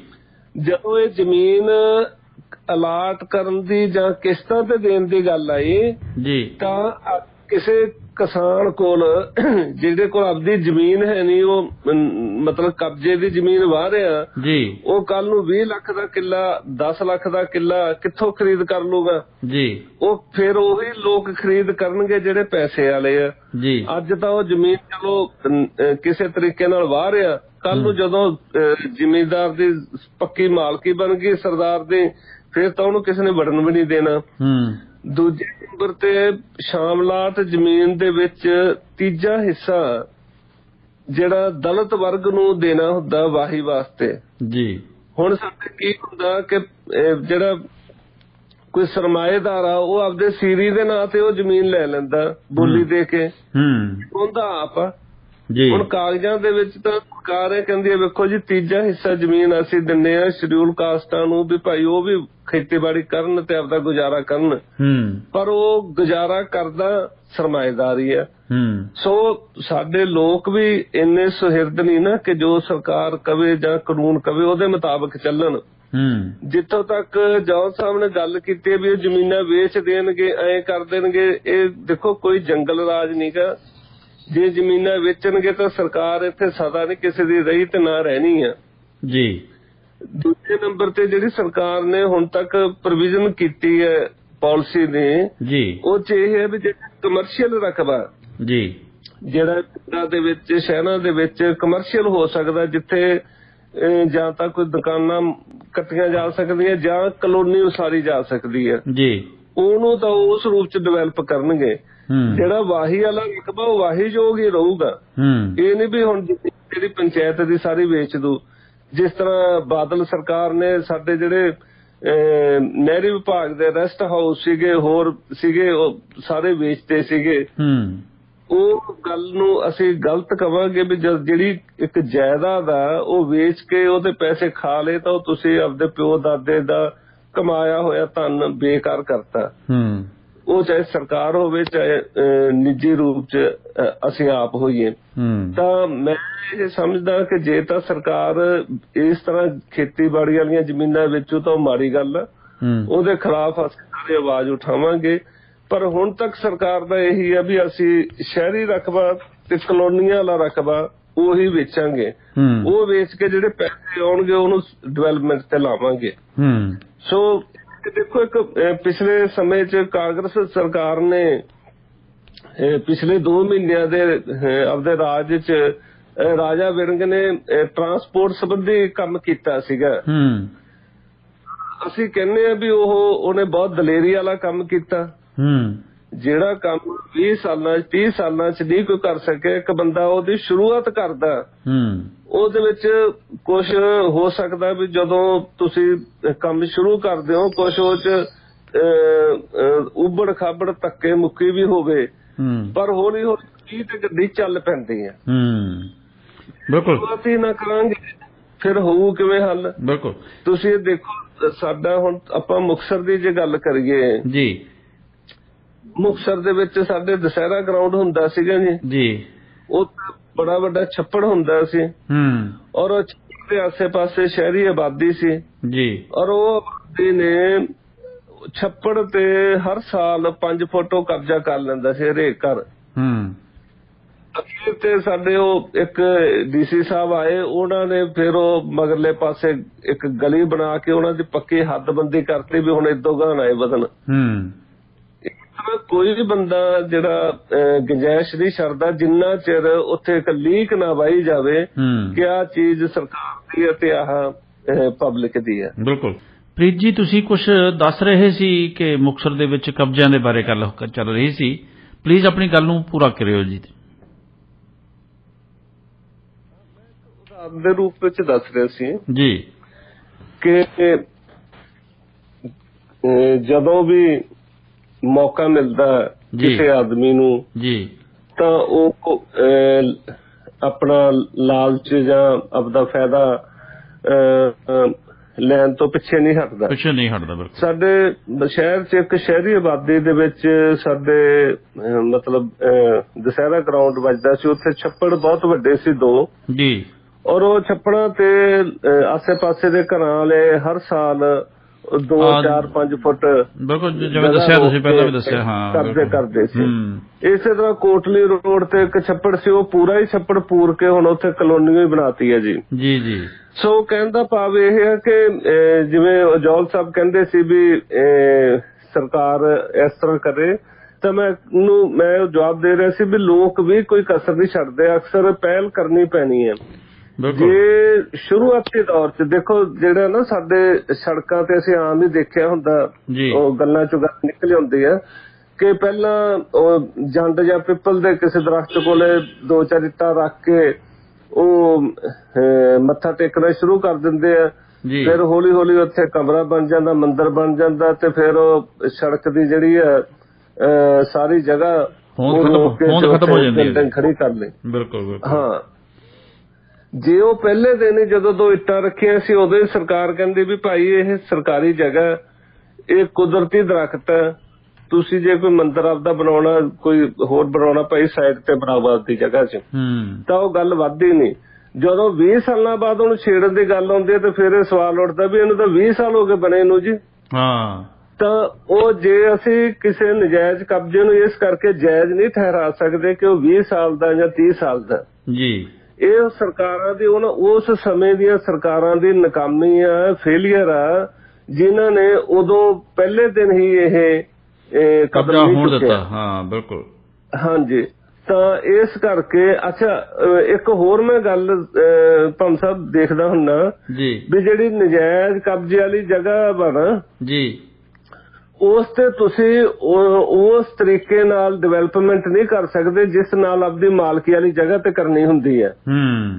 ਮੰਨ ਲਓ ਤੁਸੀਂ ਨਜਾਇਜ਼ ਜਗ੍ਹਾ ਤੇ ਘਰ ਪਾਓਗੇ ਤੇ ਘਰ ਤੁਸੀਂ ਮਤਲਬ ਇਸ ਤਰੀਕੇ ਨਾਲ ਪਾਓਗੇ, ਤੁਹਾਡੇ ਮਨ ਚੋਂ ਚੋਰ ਹੁੰਦਾ ਵੀ ਜੇ ਕਿਤੇ ਢਾਉਣਾ ਪੈ ਗਿਆ ਬਹੁਤਾ ਨੁਕਸਾਨ ਨਾ ਹੋਵੇ। ਮਾਲਕੀ ਵਾਲੀ ਤੇ ਪਾਓਗੇ ਤਾਂ ਇਸ ਤਰੀਕੇ ਨਾਲ ਪਾਓਗੇ ਵੀ ਭਾਈ ਇਹ 100 ਸਾਲ ਵੀ ਭਾਈ ਢਵੇ ਨਾ, ਮਜ਼ਬੂਤੀ ਪੂਰੀ ਰੱਖੋ। ਨਜਾਇਜ਼ ਥਾਂ ਤੇ ਤੁਸੀਂ ਕਹੋਗੇ ਯਾਰ ਬਸ ਬੜਾ ਜਿਹਾ ਗਾਰਾ ਗੁਰਾ ਲਾ ਕੇ ਕੱਚੇ ਪੱਕੀਆਂ ਇੱਟਾਂ ਤੋਂ ਖੜਾ ਕਰਦੇ ਤੇ ਇਹਦਾ ਕੀ ਪਤਾ ਕਦੋਂ। ਅੱਛਾ ਉਹ ਜਦੋਂ ਕੱਚੀ ਤੁਸੀਂ ਕਰੋਗੇ ਕਾਰਵਾਈ ਤਾਂ ਉਹਦਾ ਤੁਹਾਨੂੰ ਰਿਜ਼ਲਟ ਕੋਈ ਵਧੀਆ ਨਹੀਂ ਮਿਲਣਾਗਾ। ਉਹ ਕਿਉਂਕਿ ਮਨ ਦੇ ਵਿੱਚ ਧੜਕੂ ਰਹਿੰਦਾ ਵੀ ਮੇਰੇ ਹੱਥੋਂ ਤਾਂ ਕਿਸੇ ਟਾਈਮ ਵੀ ਨਿਕਲ ਸਕਦੀ ਹੈ। ਸੋ ਜੇ ਅੱਜ ਇਸ ਕਦਮ ਦੇ ਨਾਲ ਜਿਹਦੇ ਉਹ ਨਜਾਇਜ਼ ਕਬਜ਼ੇ ਵਾਲੀ ਜ਼ਮੀਨ ਆ ਉਹਨੂੰ ਪਤਾ ਜੋ ਵੀ ਭਾਈ ਇਹ ਤਾਂ ਮੈਂ ਛੱਡਣੀ, ਅੱਜ ਵੀ ਛੱਡਣੀ ਹੈ, ਸਵੇਰੇ ਵੀ ਛੱਡਣੀ ਹੈ, ਤਾਂ ਉਹ ਆਪਦੀ એનર્ਜੀ ਆਪਦੀ ਤਾਕਤ ਕਿਸੇ ਹੋਰ ਪਾਸੇ ਲਾਓ ਜਿਹੜੀ ਉਹਦੇ ਕਾਨੂੰਨੀ ਤੌਰ ਤੇ ਉਹਦਾ ਸਾਰੀ ਉਮਰ ਜਿਹੜਾ ਸਾਥ ਦਊਗੀ। ਸੋ ਮੈਨੂੰ ਤਾਂ ਇਹ ਲੱਗਦਾ ਵੀ ਸਰਕਾਰ ਦੀ ਇਹ ਜਿਹੜੀ ਪਾਲਿਸੀ ਵਧੀਆ, ਇਹਨੂੰ ਅਸੀਂ ਸਿਆਸੀ ਨਜ਼ਰੀਏ ਨਾਲ ਨਾ ਦੇਖੀਏ। ਹਾਂ ਇਹ ਜਿਹੜੀ ਆਮ ਆਦਮੀ ਪਾਰਟੀ ਸਰਕਾਰ ਦੀ ਵੀ ਇਹਦੇ ਤੇ ਇੱਕ ਵੱਡੀ ਜ਼ਿੰਮੇਵਾਰੀ ਬਣਦੀ ਹੈ ਵੀ ਇਹਨੂੰ ਉਹ ਵੀ ਇਹ ਨਾ ਹੋਵੇ ਵੀ ਉਹਨਾਂ ਦੇ ਕਬਜ਼ਿਆਂ 'ਚ ਛਡਾ ਕੇ ਤੇ ਆਪਦੇ ਬੰਦਿਆਂ ਦੇ ਕਬਜ਼ਿਆਂ 'ਚ ਦੇ ਦੇਵੇ ਜਾਂ ਇਹਨਾਂ ਨੂੰ ਵੇਚ ਕੇ ਤੇ ਮੁੜ ਕੇ ਆਪ ਉਹ 10-10 ਲੱਖ ਰੁਪਏ ਵਾਲੀਆਂ ਹੋਰ ਗੱਡੀਆਂ ਖਰੀਦ ਲੈਣ ਤੇ ਹੋਰ ਉਹ ਖਰਚੇ ਕਰ ਲੈਣ ਤੇ ਹੋਰ ਐਸ਼ ਪ੍ਰਸਤੀ ਚ ਉਡਾ ਦੇਣ। ਜੀ ਜੀ ਬਿਲਕੁਲ। ਸੋ ਜੇ ਨਜਾਇਜ਼ ਕਬਜ਼ੇ ਹਟਾਉਣਾ ਚੰਗਾ ਕੰਮ ਆ ਤੇ ਇਸ ਕਬਜ਼ੇ ਹਟਾ ਕੇ ਇਸ ਪ੍ਰਾਪਰਟੀ ਨੂੰ ਲੋਕ ਹਿੱਤ ਦੇ ਵਿੱਚ ਵਰਤਣਾ ਵੀ ਸਰਕਾਰ ਦਾ ਫਰਜ਼ ਹੈ। ਜੀ ਬਿਲਕੁਲ ਬਿਲਕੁਲ ਬਿਲਕੁਲ। ਇਹ ਹੁੰਦਾ ਹੀ ਹੈ ਜਿਵੇਂ ਤੁਸੀਂ ਦੇਖਿਆ ਹੋਣਾ ਗੁਰਸੇਵਕ ਜੀ, ਹਬੋਰ ਰੋਡ ਤੇ ਆਪਣੇ ਛੱਪੜ ਹੁੰਦੇ ਸੀ 2, ਉਹ ਛੱਪੜਾਂ ਦਾ ਵੀ ਇਹੀ ਹਾਲ ਹੋਇਆ ਜੀ ਬਾਅਦ ਚ। ਹਾਂ ਬਿਲਕੁਲ। ਜਿਹੜੀ ਮੌਕੇ ਦੀ ਸਰਕਾਰ ਹੁੰਦੀ ਆ ਉਹ ਆਪਦੇ ਬੰਦਿਆਂ ਨੂੰ ਉਹ ਹੱਲਾਸ਼ੇਰੀ ਦੇ ਕੇ ਉਹ ਕਬਜ਼ਾ ਕਰਨ ਦੇ ਦਿੰਦੀ ਆ, ਮੁੜ ਕੇ ਉਹ ਕਬਜ਼ੇ ਪੱਕੇ ਹੋ ਜਾਂਦੇ ਆ ਜੀ। ਫਿਰ ਉਹ ਲੋਕ ਤਾਂ ਵੇਚ ਜਾਂਦੇ ਆ ਜਿਹੜੇ ਪਹਿਲੇ ਹੁੰਦੇ ਆ, ਬਾਅਦ ਵਾਲੇ ਜਿਹੜੇ ਮੁੱਲ ਖਰੀਦ ਕੇ ਬਹਿੰਦੇ ਆ ਉਹ ਪਹਿਲਾਂ ਤੁਹਾਡੇ ਤੋਂ ਹੈਗਾ ਹੋਰ ਲਾਈਨ ਚ ਜੀ। ਤਾਂ ਇਸ ਸਾਨੂੰ ਨਜਾਇਜ਼ ਕਬਜ਼ੇ ਤੋਂ ਖੁਦ ਵੀ ਬਚਣਾ ਚਾਹੀਦਾ ਔਰ ਨਜਾਇਜ਼ ਕਬਜ਼ੇ ਵਾਲਾ ਰਕਬਾ ਨਾ ਖਰੀਦੋ ਨਾ ਵੇਚੋ ਜੀ। ਗੁਰਸੇਵਕ ਜੀ ਇੱਕ ਕੱਲ ਸਾਡੇ ਨਾਲ ਹੋਰ ਜੁੜ ਗਏ ਨੇ, ਤੁਹਾਡਾ ਸਵਾਗਤ ਹੈ ਜੀ ਰੇਡੀਓ ਇੰਡੀਆ ਤੇ। ਹਾਂਜੀ ਸਰਦਾਰ ਬਲਦੇਵ ਸਿੰਘ ਜੀ। ਜੀ ਜੀ ਜੀ ਬੋਲ ਸਾਹਿਬ ਸਵਾਗਤ ਹੈ ਜੀ, ਸਵਾਗਤ ਹੈ ਜੀ। ਮਹਿਮਾਨ ਦਾ ਵੀ ਸਵਾਗਤ ਹੈ ਜੀ, ਉਹਨਾਂ ਨੂੰ ਵੀ ਸਤਿ ਸ਼੍ਰੀ ਅਕਾਲ ਜੀ। ਜੀ ਜੀ ਦੇਖੋ ਜੀ ਜਿਹੜੀ ਗੱਲ ਇਹ ਕਰ ਰਹੇ ਹੈ ਜੀ, ਇਹ ਕਿਸਾਨ ਯੂਨੀਅਨ ਵਾਲੇ ਕਹਿੰਦੇ ਵੀ ਜਿਨ੍ਹਾਂ ਕੋਲ ਥੋੜੀ ਜ਼ਮੀਨ ਹੈ ਜੀ ਤੇ ਉਹਨਾਂ ਨੇ ਦੱਬੀ ਵੀ ਹੈ, ਪੰਚਾਇਤੀ ਹੈ ਜਾਂ ਜੋ ਸ਼ਾਮਲਾਤ ਹੈ ਜੋ ਵੀ ਹੈ, ਵੀ ਤੁਸੀਂ ਉਹਨਾਂ ਨੂੰ ਕਿਉਂ ਛੇੜਦੇ ਹੋ? ਵੀ ਪੁੱਛਣ ਵਾਲਾ ਹੋਵੇ ਜਦੋਂ ਜ਼ਮੀਨ ਦੱਬਦੇ ਹੋ ਤੇ ਉਦੋਂ ਤੁਹਾਨੂੰ ਪਤਾ ਹੀ ਹੁੰਦਾ ਵੀ ਇਹ ਸ਼ਾਮਲਾਤ ਹੈ ਜਾਂ ਪੰਚਾਇਤ ਦੀ ਜ਼ਮੀਨ ਹੈਗੀ ਹੈ। ਤੇ ਹੁਣ ਕਿਸਾਨ ਯੂਨੀਅਨਾਂ ਨੇ ਉਸਦਾ ਫੈਸਲਾ ਕਰਨਗੇ ਵੀ ਤੁਸੀਂ ਉਹ ਵੀ ਜ਼ਮੀਨ ਛਡਾ ਨਹੀਂ ਸਕਦੇ ਜੀ, ਜਾਂ ਤੁਸੀਂ 20 ਸਾਲਾਂ ਤੋਂ ਦੱਬੀ ਹੋਈ ਹੈ ਜਾਂ 5 ਸਾਲਾਂ ਤੋਂ ਦੱਬੀ ਹੋਈ ਹੈ। ਇਹਦਾ ਮਤਲਬ ਫਿਰ ਸਰਕਾਰ ਤਾਂ ਫਿਰ ਕਿਸਾਨ ਯੂਨੀਅਨ ਵਾਲੇ ਚਲਾਉਂਦੇ ਆ ਵੀ ਸਾਡੀ ਮਰਜ਼ੀ ਨਾਲ ਤੁਸੀਂ ਇਹਨਾਂ ਤੋਂ ਜ਼ਮੀਨ ਛਡਾ ਸਕਦੇ ਤੇ ਨਹੀਂ ਤੁਸੀਂ ਜ਼ਮੀਨ ਨਹੀਂ ਛਡਾ ਸਕਦੇ। ਮੈਂ ਤਾਂ ਇਸ ਗੱਲ ਤੋਂ ਹੈਰਾਨ ਹੈ ਵੀ ਕਿਸਾਨ ਯੂਨੀਅਨ ਰੱਬ ਹੋ ਗਈ, ਵੀ ਕਿਸਾਨ ਯੂਨੀਅਨ ਹਕੂਮਤ ਹੋ ਗਈ, ਵੀ ਹਰ ਗੱਲ ਦੇ ਵਿੱਚ ਜਿਹੜੀ ਆ ਵੀ ਕਿਸਾਨ ਯੂਨੀਅਨ। ਵੀ ਜੇ ਜ਼ਮੀਨ ਦੇਖੋ ਮੇਰੀ ਗੱਲ ਸੁਣੋ, ਜਿੱਥੋਂ ਬਲਦੇਵ ਸਿੰਘ ਜੀ ਛੋਟੀ ਜ਼ਮੀਨ ਹੈ, ਕਿਸੇ ਨੇ ਜਾ ਕੇ ਉਹਦੇ ਝੁੱਗੀ ਪਾ ਲਈ ਤੇ ਕੀ ਤੁਸੀਂ ਛਡਾ ਨਹੀਂ ਸਕਦੇ? ਤੇ ਤੁਹਾਡਾ ਹੱਕ ਹੈ, ਜੋ ਤੁਹਾਡੀ ਜ਼ਮੀਨ ਹੈ ਤੇ ਉਸ ਨੂੰ ਖਾਲੀ ਕਰੋ ਭਾਈ। ਜੇ ਹੁਣ ਸਰਕਾਰ ਦੀ ਜ਼ਮੀਨ ਹੈ ਤਾਂ ਖਾਲੀ ਕਰੋ, ਜੇ ਪੰਚਾਇਤ ਦੀ ਜ਼ਮੀਨ ਹੈ ਤਾਂ ਉਸ ਨੂੰ ਖਾਲੀ ਕਰੋ ਭਾਈ। ਜਿਹੜੇ ਚੀਜ਼ ਤੁਸੀਂ ਬਾਹਲੀ ਉਹ ਤੁਹਾਡਾ ਭਾਈ ਲਾਹੇਦਾਰ ਰਹਿ ਗਿਆ, ਪਰ ਜ਼ਮੀਨ ਖਾਲੀ ਕਰੋ। ਲੇਕਿਨ ਇਹ ਨਹੀਂ ਸਮਝ ਆਉਂਦੀ ਵੀ ਆਮ ਲੋਕ ਜਿਹੜੇ ਇੱਕ ਬਣਾ ਕੇ ਯੂਨੀਅਨ ਤੇ ਗਵਰਨਮੈਂਟ ਨੂੰ ਥ੍ਰੈਟ ਕਰਦੇ ਆ ਜਾਂ ਗਵਰਨਮੈਂਟ ਨੂੰ ਧੱਕੇਸ਼ਾਹੀ ਕਰਦੇ ਆ। ਇਹ ਗੱਲ ਦੀ ਹਲੇ ਸਮਝ ਨਹੀਂ ਆਈ ਵੀ ਸਰਕਾਰ ਚਲਾਉਂਦਾ ਕੌਣ ਆ, ਵੀ ਜਾਂ ਤਾਂ ਜਿਹੜੀ ਸਰਕਾਰ ਬਣੀ ਆ ਉਹ ਚਲਾਉਂਦੀ ਆ ਤੇ ਜਾਂ ਭਾਈ ਜਿਹੜੇ ਨਵੇਂ ਜੰਪੇ ਇਹ ਕਿਸਾਨ ਯੂਨੀਅਨ ਵਾਲੇ ਇਹ ਚਲਾਉਂਦੇ ਆ। ਹੁਣ ਇਸ ਗੱਲ ਤੋਂ ਤਾਂ ਸਮਝ ਨਹੀਂ ਆ ਰਹੀ ਵੀ ਸਰਕਾਰ ਚਲਾ ਕੌਣ ਰਿਹਾ ਹੈਗਾ। ਅਸਲੀ ਨਹੀਂ ਸਮਝ ਆ ਰਹੀ ਵੀ ਇਹਨਾਂ ਦਾ ਮਾਲਕ ਕੌਣ ਹੈਗਾ। ਮੈਨੂੰ ਤਾਂ ਲੱਗਦਾ ਕਿਸਾਨ ਯੂਨੀਅਨ ਵਾਲੇ ਹੁਣ ਮਾਲਕ ਹੋ ਗਏ, ਬਾਕੀ ਤਾਂ ਸਾਰੇ ਜਿਵੇਂ ਕਿ ਡਮਰੂ ਖੜਕਾਉਣ ਵਾਲੀ ਹੈ, ਭਾਵੇਂ ਕੋਈ ਮਿਨਿਸਟਰ ਬਣ ਗਿਆ ਤੇ ਭਾਵੇਂ ਕੋਈ MLA ਬਣ ਗਿਆ ਤੇ ਭਾਵੇਂ ਕੋਈ ਚੀਫ ਮਿਨਿਸਟਰ ਬਣ ਗਿਆ। ਮੈਨੂੰ ਤਾਂ ਆਹੀ ਗੱਲ ਸਮਝ ਆ ਰਹੀ ਹੈ। ਜਿਹੜੇ ਰੋਜ਼ ਦੇਖਦੇ ਆ ਨਾ ਲੋਕਾਂ ਦਾ ਜਿਹੜਾ ਹਾਲ ਹੈ, ਜੋ ਵੀ ਜੇ ਤੁਸੀਂ ਕਰੋਗੇ ਨਹੀਂ ਧਰਨਾ ਦੇਵਾਂਗੇ ਜਾਂ ਸਾਡੀ ਮੰਗ ਮੰਨ ਲਓ। ਇਹ ਤਾਂ ਕੋਈ ਜਿਹੜਾ ਸਿਸਟਮ ਨਹੀਂ ਹੈਗਾ। ਹਰ ਮਹਿਕਮਾ ਹਰ ਡਿਪਾਰਟਮੈਂਟ ਕੋਈ ਐਸਾ ਮਹਿਕਮਾ ਨਹੀਂ ਰਿਹਾ ਜਿਹੜਾ ਗਵਰਨਮੈਂਟ ਦੇ ਖਿਲਾਫ ਪ੍ਰਦਰਸ਼ਨ ਨਹੀਂ ਕਰ ਰਿਹਾ ਔਰ ਕੋਈ ਜਿਹੜਾ ਧਰਨਾ ਨਹੀਂ ਦੇ ਰਿਹਾ। ਗੱਲ ਤੇ ਥ੍ਰੈਟ ਕਰ ਰਿਹਾ ਸਰਕਾਰ ਨੂੰ। ਮੈਂ ਤਾਂ ਹੈਰਾਨ ਇਸ ਗੱਲ ਤੋਂ ਹੈਗਾ ਵੀ ਸਰਕਾਰ ਫਿਰ ਹੈ ਕਾਹਦੀ? ਜੇ ਤੁਸੀਂ ਥ੍ਰੈਟ ਹੀ ਕਰਕੇ ਲੈਣਾ ਸਮਾਨ ਤੇ ਫਿਰ ਭਾਈ ਕਬਜ਼ਾ ਕਰ ਲਓ, ਫਿਰ ਗੱਲ ਮੁੱਕ ਗਈ, ਫਿਰ ਕਾਹਦੀ ਗੱਲ ਆ? ਬਿਲਕੁਲ ਥੈਂਕ ਯੂ ਜੀ। ਬਿਲਕੁਲ ਗੋਇਲ ਸਾਹਿਬ, ਥੈਂਕ ਯੂ ਵੈਰੀ ਮਚ ਜੀ। ਥੈਂਕ ਯੂ ਗੁਰਸੇਵਕ ਜੀ। ਗੋਇਲ ਸਾਹਿਬ ਨੇ ਜਿਹੜੀ ਗੱਲ ਕੀਤੀ ਹੈ ਵਾਕਿਆ ਇਹਨਾਂ ਦੀ ਗੱਲ ਵੀ ਕਿਤੇ ਸਟੈਂਡ ਕਰਦੀ ਹੈ ਜੀ ਵੀ ਹਰ ਬੰਦਾ ਜਿਹੜਾ ਜਾਂ ਹਰ ਜਥੇਬੰਦੀ ਹੈ ਉਹ ਸਰਕਾਰ ਨੂੰ ਧਮਕਾ ਕੇ ਆਪਣੇ ਪੱਖ ਦੇ ਫੈਸਲੇ ਕਰਵਾ ਰਹੀ ਹੈ। ਉਹ ਚਾਹੇ ਹੁਣ ਤੱਕ ਜੋ ਵੀ ਅਸੀਂ ਵੇਖ ਰਹੇ ਹਾਂ, ਕੁਛ ਤਾਂ ਜਿਹੜੀਆਂ ਸਰਕਾਰਾਂ ਦੀ ਆਪਦੀ ਮਜਬੂਰੀ ਹੁੰਦੀ ਹੈ ਵੀ ਇਹ ਵੋਟਾਂ ਦੀ ਖਾਤਰ ਅਜਿਹਾ ਕੁਛ ਕਰਦੇ ਰਹਿੰਦੇ ਆ, ਅਜਿਹੇ ਫੈਸਲੇ ਲੈ ਲੈਂਦੇ ਆ। ਜੀ ਸਾਡੇ ਨਾ ਜਿਵੇਂ ਕਹਿੰਦੇ ਆ ਵੀ ਉਹ ਬਚਪਨ ਚ ਛੋਟੇ ਹੁੰਦੇ ਮਾਵਾਂ ਬੱਚਿਆਂ ਨੂੰ ਕਹਿ ਦਿੰਦੀਆਂ ਉਹ ਤੂੰ ਟਿਕ ਕੇ ਬਹਿ ਜਾ ਨਹੀਂ ਮਾਊ ਆ ਜਾਊਗਾ। ਉਹ ਮਾਊ ਹੁੰਦਾ ਕੋਈ ਨਹੀਂ, ਪਰ ਇੱਕ ਉਹਦਾ ਡਰ ਬਹਿ ਜਾਂਦਾ ਬੱਚੇ ਦੇ ਮਨ ਚ। ਜੀ ਗੁਰਸੇਵਕ ਜੀ, ਅਸੀਂ ਜਾਣਨਾ ਚਾਹੁੰਦੇ ਸੀ ਕਿ ਭਾਈ ਹਰਪ੍ਰੀਤ ਸਿੰਘ ਜਿਹੜੇ ਕਿ ਜਥੇਦਾਰ ਸ਼੍ਰੀ ਅਕਾਲ ਤਖਤ ਸਾਹਿਬ ਕਾਰਜਕਾਰੀ ਜਥੇਦਾਰ ਨੇ, ਉਹਨਾਂ ਨੇ ਫਿਰ ਇੱਕ ਵਿਵਾਦਗ੍ਰਸਤ ਬਿਆਨ ਦਿੱਤਾ ਜੀ। ਹੁਣ ਉਸ ਬਾਰੇ ਅਸੀਂ ਤੁਹਾਡੇ ਨਾਲ ਗੱਲ। ਹਾਂ ਜੀ। ਹਾਂਜੀ ਪੰਜ ਸਾਹਿਬ, ਭਾਈ ਹਰਪ੍ਰੀਤ ਸਿੰਘ ਜੀ ਇਸ ਸਮੇਂ ਸ੍ਰੀ ਅਕਾਲ ਤਖਤ ਸਾਹਿਬ ਦੇ ਕਾਰਜਕਾਰੀ ਜਥੇਦਾਰ ਨੇ ਜੀ, ਔਰ ਇਹ ਵੀ ਇੱਕ ਆਪਣੇ ਆਪ ਦੇ ਵਿੱਚ ਹਾਸੋਹੀਣੀ ਗੱਲ ਹੀ ਕਹਿ ਸਕਦੇ ਹਾਂ ਕਿ ਸ੍ਰੀ ਅਕਾਲ ਤਖਤ ਸਾਹਿਬ ਦੇ ਜਿਹੜੇ ਸਥਾਈ ਜਥੇਦਾਰ ਉਹ ਮੇਰੇ ਖਿਆਲ 3-4 ਸਾਲ ਤੋਂ ਹਜੇ ਤੱਕ ਕੋਈ ਨਹੀਂ ਬਣੇ। ਇਹਨਾਂ ਨੂੰ ਵੀ ਬਣਾਇਆ, ਇਹਨਾਂ ਤੇ ਵੀ ਤਲਵਾਰ ਲਟਕਦੀ ਰੱਖੀ ਉਹਨਾਂ ਨੇ। ਜੀ ਜਿਹੜਾ ਕਾਰਜਕਾਰੀ ਜਿਹੜਾ ਅਹੁਦਾ ਇਹ ਸਿਰਫ ਉਦੋਂ ਕਿ ਹੁੰਦਾ ਵੀ ਥੋੜੇ ਸਮੇਂ ਲਈ ਵੀ ਜਿੰਨਾ ਚਿਰ ਸਥਾਈ ਪ੍ਰਬੰਧ ਨਹੀਂ ਹੁੰਦਾ ਜੀ। ਪਰ ਦੇਖੋ ਇੱਥੇ ਸਿਰਮੌਰ ਜਿਹੜੀ ਸੰਸਥਾ ਵਾ ਜਿਹਦਾ ਇੱਕ ਹੁਕਮ ਜਿਹੜੀ ਸਿੱਖ ਕੌਮ ਲਈ, ਸਿੱਖ ਕੌਮ ਦਾ ਪੋਪ ਵੱਜਦਾ ਜੀ, ਸਿੱਖ ਕੌਮ ਦਾ ਪੋਪ ਆਖਿਆ ਜਾਂਦਾ। ਬਿਲਕੁਲ। ਔਰ ਉਹ ਅਹੁਦਾ ਹੀ ਜਿਹੜਾ ਅਸਥਾਈ ਹੈ ਔਰ ਅਸਥਾਈ ਅਹੁਦੇ ਵਾਲਾ ਜਿਹੜਾ ਕਹਿ ਸਕਦੇ ਆਪਾਂ ਅਹੁਦੇਦਾਰ, ਉਹ ਆਪਣੀ ਉਹ ਤਾਕਤ ਨਹੀਂ ਵਰਤ ਸਕਦਾ ਜਿਹੜੀ ਇੱਕ ਸਥਾਈ ਅਹੁਦੇ ਵਾਲਾ ਵਰਤ ਸਕਦਾ। ਇੱਕ ਤਾਂ ਇਹ ਇੱਕ ਗੰਭੀਰ ਮਸਲਾ ਕਿਸੇ ਸਮੇਂ ਇਸ ਤੇ ਤੁਸੀਂ ਜ਼ਰੂਰ ਚਰਚਾ ਕਰਿਓ ਜੀ। ਦੂਸਰੇ ਨੰਬਰ ਤੇ ਭਾਈ ਹਰਪ੍ਰੀਤ ਸਿੰਘ ਜੀ ਸ੍ਰੀ ਮੁਕਤਸਰ ਸਾਹਿਬ ਨਾਲ ਜੁੜੇ ਹੋਏ ਨੇ, ਇੱਥੇ ਹੈਡ ਗ੍ਰੰਥੀ ਰਹੇ ਨੇ ਔਰ ਉਸ ਸਮੇਂ ਦੌਰਾਨ ਮੇਰਾ ਇਹਨਾਂ ਨਾਲ ਬਹੁਤ ਨਜ਼ਦੀਕੀ ਵਾਰ ਰਿਹਾ ਔਰ ਤੁਹਾਡੇ ਨਾਲ ਵੀ ਬਹੁਤ ਪ੍ਰੇਮ ਹੈ ਇਹਨਾਂ ਦਾ। ਬਹੁਤ ਪ੍ਰੇਮ ਹੈ ਜੀ। ਔਰ ਆਪਾਂ ਨੂੰ ਇਹ ਉਸ ਸਮੇਂ ਸਿੱਖ ਧਰਮ ਦੀਆਂ ਜਾਂ ਸ਼੍ਰੋਮਣੀ ਕਮੇਟੀ ਦੀਆਂ ਉਹ ਗੱਲਾਂ ਬਾਤਾਂ ਸਾਂਝੀਆਂ ਕਰਦੇ ਰਹਿੰਦੇ ਸੀ ਵੀ ਜਿਹੜੀਆਂ ਪ੍ਰਬੰਧਾਂ ਦੀਆਂ ਤਰੁੱਟੀਆਂ ਵੱਲ ਉਂਗਲ ਉਠਾਉਂਦੀਆਂ ਨੇ। ਬਿਲਕੁਲ। ਉਸ ਤੋਂ ਬਾਅਦ ਇਹਨਾਂ ਦਾ ਮਤਲਬ ਨਜ਼ਰੀਆ ਬਹੁਤ ਵਿਗਿਆਨਕ ਹੈ ਜੀ। ਉਸ ਤੋਂ ਬਾਅਦ ਇਹਨਾਂ ਨੇ ਅਲੀਗੜ੍ਹ ਮੁਸਲਿਮ ਯੂਨੀਵਰਸਿਟੀ ਤੋਂ PhD ਕੀਤੀ ਜੀ। ਡਾਕਟਰ ਕ੍ਰਾਂਤੀਪਾਲ ਮੇਰੇ ਦੋਸਤ ਨੇ, ਉਹ ਇਹਨਾਂ ਦੇ ਉੱਥੋਂ ਦੇ ਅਲੀਗੜ੍ਹ ਮੁਸਲਿਮ ਯੂਨੀਵਰਸਿਟੀ ਦੇ ਜਾਣਕਾਰ ਸੀ, ਜਿਹੜੇ ਇਹਨਾਂ ਦੇ ਗਾਈਡ ਸੀ, ਉਹਨਾਂ ਦੇ ਉਹ ਨਜ਼ਦੀਕੀ ਦੋਸਤ ਆ, ਉਹ ਮੁਕਤਸਰ ਆਏ, ਉਦੋਂ ਇਹਨਾਂ ਨੂੰ ਮਿਲ ਕੇ ਵੀ ਗਏ। ਮੇਰਾ ਸਾਰਾ ਕੁਝ ਦੱਸਣ ਤੋਂ ਭਾਵ ਇਹ ਸੀ ਕਿ ਬਹੁਤ ਪੜ੍ਹੇ ਲਿਖੇ, ਜ਼ਹੀਨ ਬੁੱਧੀ ਵਾਲੇ ਔਰ ਜਿਹੜੀ ਵਿਗਿਆਨਕ ਨਜ਼ਰੀਏ ਵਾਲੇ ਔਰ ਠੋਕ ਕੇ ਗੱਲ ਕਹਿਣ ਵਾਲੇ ਸ਼ਖਸ ਨੇ ਜੀ ਭਾਈ ਹਰਪ੍ਰੀਤ ਸਿੰਘ ਜੀ। ਜੀ ਜੀ।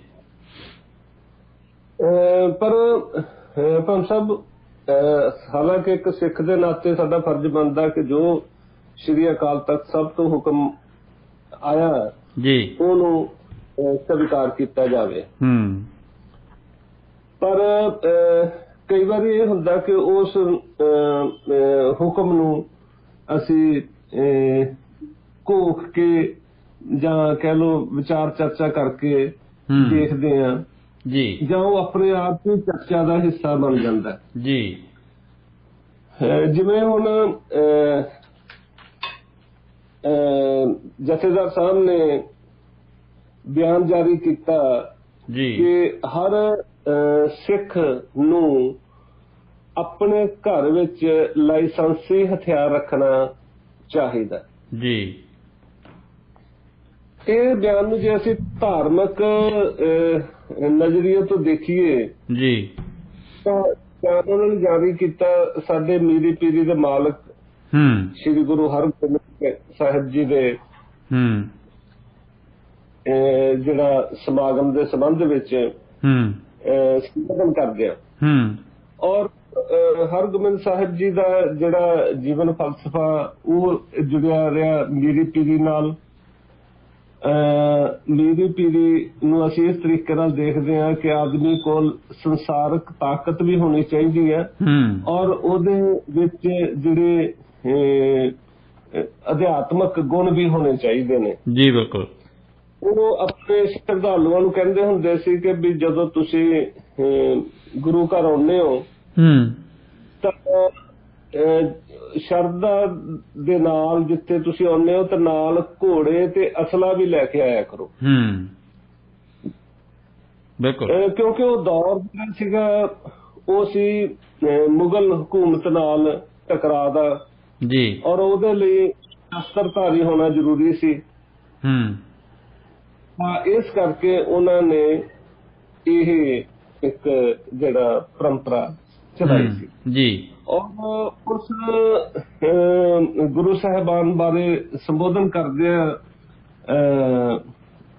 ਜਥੇਦਾਰ ਸਾਹਿਬ ਵੱਲੋਂ ਇਹ ਕਿਹਾ ਗਿਆ ਕਿ ਹਰ ਸਿੱਖ ਘਰ ਦੇ ਵਿੱਚ ਲਾਇਸੈਂਸੀ ਅਸਲਾ ਹੋਣਾ ਚਾਹੀਦਾ।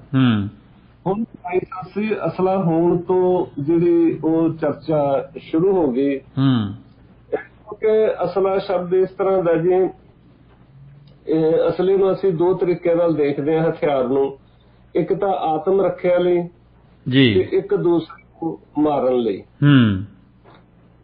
ਹੁਣ ਜਿਵੇਂ ਕਹਿੰਦੇ ਆ ਵੀ ਹਥਿਆਰ ਆ ਜਿਹੜਾ ਉਹਨੂੰ ਜਿਹੜਾ ਬੰਦਾ ਰੱਖਣ ਵਾਲਾ ਉਹ ਇੰਨਾ ਠੰਡੇ ਦਿਮਾਗ ਦਾ ਹੋਣਾ ਚਾਹੀਦਾ ਜੀ ਕਿ ਹਥਿਆਰ ਉਹਨੂੰ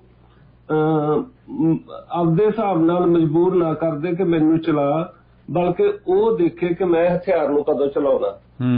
ਬਿਲਕੁਲ। ਸਾਡੇ ਘਰਾਂ ਚ ਆਮ ਕਹਿੰਦੇ ਵੀ ਜਿਹੜਾ ਬੰਦਾ ਥੋੜਾ ਜਿਹਾ ਗਰਮ ਮਿਜਾਜ ਦਾ ਹੋਵੇ ਅਸੀਂ ਉਹਨੂੰ ਕਹਿੰਦੇ ਯਾਰ ਤੂੰ ਨਾ ਆਪਦੇ ਕੋਲ ਕੋਈ ਇਹੋ ਜਿਹੀ ਚੀਜ਼ ਨਾ ਰੱਖਿਆ ਕਰ, ਤੇਰਾ ਪਤਾ ਨਹੀਂ ਕਦੋਂ ਚਲਾ ਕੇ ਬਾਰੇ। ਤਾਂ ਜਦੋਂ ਮਤਲਬ ਇਸ ਤਰ੍ਹਾਂ ਦਾ ਇੱਕ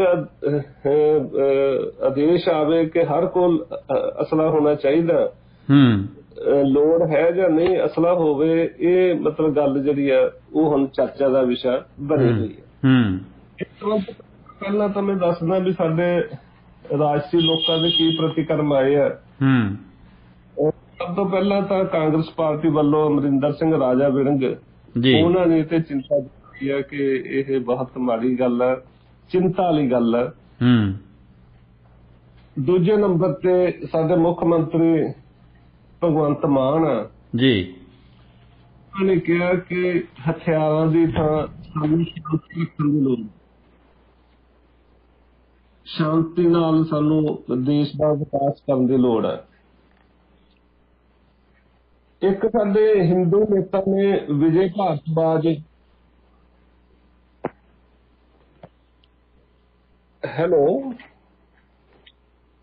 ਜੀ, ਹਿੰਦੂ ਨੇਤਾ ਵਿਜੇ ਭਾਰਦਵਾਜ ਨੇ, ਉਹਨਾਂ ਨੇ ਫਿਰ ਆਪਣੇ ਐਂਗਲ ਤੋਂ ਗੱਲ ਕਰਤੀ। ਉਹ ਕਹਿੰਦੇ ਵੀ ਹਿੰਦੂ ਵੀ ਘਰਾਂ 'ਚ ਹਥਿਆਰ ਰੱਖਣ। ਜੀ ਜੀ। ਹੁਣ ਆਪਾਂ ਦੇਖੋ ਪੰਜ ਸਾਹਿਬ, ਇਹ ਇੱਕ ਧਾਰਮਿਕ ਨਜ਼ਰੀਏ ਤੋਂ ਜਿਹੜੀ ਗੱਲਬਾਤ ਹੋਣੀ ਹੈ ਜੀ ਜੀ, ਇਹ ਮਤਲਬ ਬੜੀ ਸੰਵੇਦਨਸ਼ੀਲ ਹੁੰਦੀ ਹੈ ਜੀ।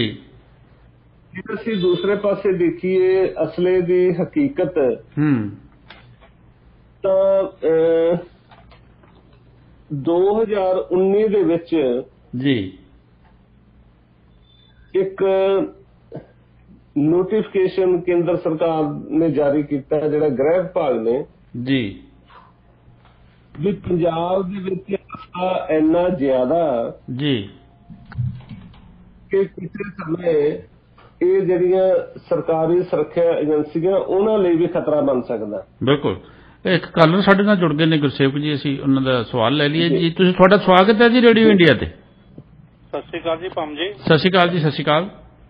ਤੇ ਜਿਹੜਾ ਇਹ ਅਕਾਲ ਤਖਤ ਸਾਹਿਬ ਦੇ ਹੁਕਮਨਾਮਾ ਜਾਰੀ ਹੋਇਆ ਹੈ ਜੀ, ਤੇ ਉਹਦੇ ਸੰਬੰਧ ਦੇ ਵਿੱਚ ਮੈਂ ਇਹ ਗੁਰਸੇਵਕ ਜੀ ਨੂੰ ਪੁੱਛਣਾ ਚਾਹੁੰਦਾ ਜੀ ਕਿ ਹੁਣ ਘੱਲੂਘਾਰਾ ਵੀਕ ਆ ਰਿਹਾ ਹੈ ਜੀ, ਤੇ ਕੀ ਇਹਦੇ ਨਾਲ ਜਿਹੜਾ ਉਹ ਕਹਿ ਰਹੇ ਨੇ ਵੀ ਜਿਹੜੇ ਸੁਸਤ ਨਹੀਂ ਹੈਗੇ ਆ ਆਪਣੇ ਪੰਜਾਬੀ ਜੀ, ਕੀ ਇਹਦਾ ਕੋਈ ਸੁਸਾਇਟੀ ਕਿਸ ਤਰ੍ਹਾਂ ਦਾ ਇਫੈਕਟ ਪਊਗਾ?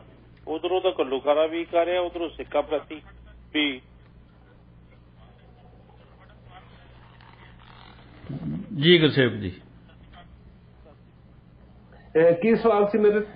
ਇਹ ਕਹਿੰਦੇ ਵੀ ਇਧਰੋਂ ਤਾਂ ਜਥੇਦਾਰ ਅਕਾਲ ਤਖਤ ਨੇ ਕਿਹਾ ਵੀ ਹਥਿਆਰ ਲਓ, ਉਧਰੋਂ ਫਿਰਕਾ ਪ੍ਰਸਤੀ ਦੀਆਂ ਘਟਨਾਵਾਂ ਲਗਾਤਾਰ ਵਾਪਰ ਰਹੀਆਂ ਨੇ, ਉਧਰੋਂ ਘੱਲੂਘਾਰਾ ਜਿਹੜਾ ਉਹ ਆ ਗਿਆ ਹਫਤਾ, ਠੀਕ ਹੈ, ਵੀ ਇਹ ਸਾਰਾ ਕੁਝ ਰਲਾ ਕੇ ਵੀ ਇੱਕ ਖਤਰਨਾਕ ਸਥਿਤੀ ਨਹੀਂ ਲੱਗਦੀ ਤੁਹਾਨੂੰ? ਹਾਂ, ਬਹੁਤ ਚਿੰਤਾ ਵਾਲੀ ਗੱਲ ਹੈ ਜੀ ਇਹ। ਉਹ ਮੈਂ ਇਹੀ ਦੱਸ ਰਿਹਾ ਸੀ ਕਿ ਉਹ ਗ੍ਰਹਿ ਵਿਭਾਗ ਨੇ ਨੋਟੀਫਿਕੇਸ਼ਨ ਜਾਰੀ ਕਰਕੇ ਕਿਹਾ ਕਿ ਪੰਜਾਬ ਦੇ ਵਿੱਚ ਅਸਲਾ ਇੰਨਾ ਜ਼ਿਆਦਾ ਹੋ ਗਿਆ ਕਿ ਜਿਹੜੀਆਂ ਸਰਕਾਰੀ ਸੁਰੱਖਿਆ ਏਜੰਸੀਆਂ ਉਹਨਾਂ ਨੂੰ ਖਤਰਾ ਜੀ। ਕਹਿਣ ਦਾ ਭਾਵ ਪੁਲਿਸ ਥਾਣਾ ਉਹਦੇ ਵਿੱਚ 100 ਹਥਿਆਰ ਹੁੰਦਾ, 100 ਨੌਜਵਾਨ ਨੇ, 100 ਹਥਿਆਰ, 200 ਹਥਿਆਰ ਜੀ, ਔਰ ਉਸ ਥਾਣੇ ਦੀ ਜਿਹੜੀ ਆਬਾਦੀ ਆ ਉਹ ਹੈਗੀ 10,000 ਜੀ ਘਰਾਂ, ਤੇ 10,000 ਘਰਾਂ 'ਚ 10,000 ਹਥਿਆਰ ਹੋ ਗਏ ਜੀ। ਜੇ ਕੱਲ ਨੂੰ ਕਿਸੇ ਤਰ੍ਹਾਂ ਦਾ ਕੋਈ ਵਿਵਾਦ ਖੜਾ ਹੁੰਦਾ ਤਾਂ ਪੁਲਿਸ ਕੋਲੇ ਹਥਿਆਰ ਘੱਟ ਨੇ, ਲੋਕਾਂ ਕੋਲੇ ਵੱਧ ਨੇ ਜੀ। ਤਾਂ ਉਸ ਜਿਹੜਾ ਨੋਟੀਫਿਕੇਸ਼ਨ ਤੋਂ ਬਾਅਦ ਜੀ ਪੰਜਾਬ ਸਰਕਾਰ ਨੇ ਇੱਕ, ਤਾਂ ਅਸਲ ਤਾਂ ਗ੍ਰਹਿ ਵਿਭਾਗ ਦਾ ਹੀ ਫੈਸਲਾ ਸੀ ਕੇਂਦਰ ਦਾ ਜੀ, ਕਿ ਪਹਿਲਾਂ ਸਾਡੇ ਅਸਲਾ ਲਾਇਸੈਂਸਾਂ ਤੇ 3 ਹਥਿਆਰ ਰੱਖੇ ਜਾ ਸਕਦੇ ਸੀ ਜੀ। ਇੱਕ 12 ਬੋਰ ਕੈਟਾਗਰੀ ਦੇ ਵਿੱਚ ਸਿੰਗਲ ਬੈਰਲ ਰੱਖ ਲਓ ਜਾਂ ਡਬਲ ਬੈਰਲ ਜੀ।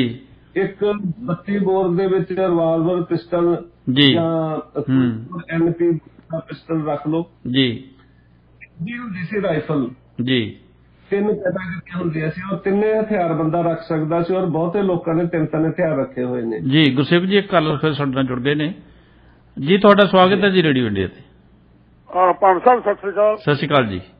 ਦੇਖੋ, ਜਿਹੜੀ ਅਕਾਲ ਤਖਤ ਸਾਹਿਬ ਦੇ ਜਥੇਦਾਰ ਸਾਹਿਬ ਨੇ ਇਹ ਅਪੀਲ ਕੀਤੀ ਆ ਜੀ, ਇਹ ਬਹੁਤ ਲੋਕਾਂ ਨੇ ਉਲਟੇ ਪਾਸੇ ਲਾ ਲਈ ਜੀ। ਉਹਨਾਂ ਨੇ 6ਵੇਂ ਪਾਤਸ਼ਾਹ ਦੇ ਸਮਾਗਮ ਦੇ ਉੱਤੇ ਗੱਲ ਕਹੀ ਹੈ, ਕਿਉਂਕਿ ਮੇਰੀ ਪੀੜੀ ਦਾ ਸਰਕਲ ਤੇ ਸਿੱਖੀ ਦਾ ਉਹਦੇ ਰਾਤ ਉਹਨਾਂ ਨੇ ਸ਼ਾਸਤਰਧਾਰੀ ਹੋਣ ਦੀ ਗੱਲ ਕਹੀ ਸੀ ਜੀ। ਔਰ ਦੂਜਾ ਉਹਨਾਂ ਨੇ ਜਿਹੜੀ ਸਿੱਖਾਂ ਦੀ ਗੱਲ ਕੀਤੀ, ਨਾਲ ਉਹਨਾਂ ਨੇ ਲਫ਼ਜ਼ ਵਰਤਿਆ ਲਾਇਸੈਂਸੀ ਹਥਿਆਰ। ਚਲੋ ਉਹਨਾਂ ਨੇ ਇੱਕ ਲਫ਼ਜ਼ ਕਹਿਤਾ, ਜਿਵੇਂ ਉਹ ਕਹਿਤਾ ਵੀ ਮੋਡਰਨ ਕਹਿ ਲਓ ਜਾਂ ਕੋਈ ਗੱਲ ਕਹਿ ਲਓ ਤੇ ਮੋਡਰਨ ਹਥਿਆਰ ਰੱਖੋ ਜੀ, ਨਾਲ ਵੀ ਲਫ਼ਜ਼ ਵਰਤਿਆ ਲਾਇਸੈਂਸੀ ਜੀ।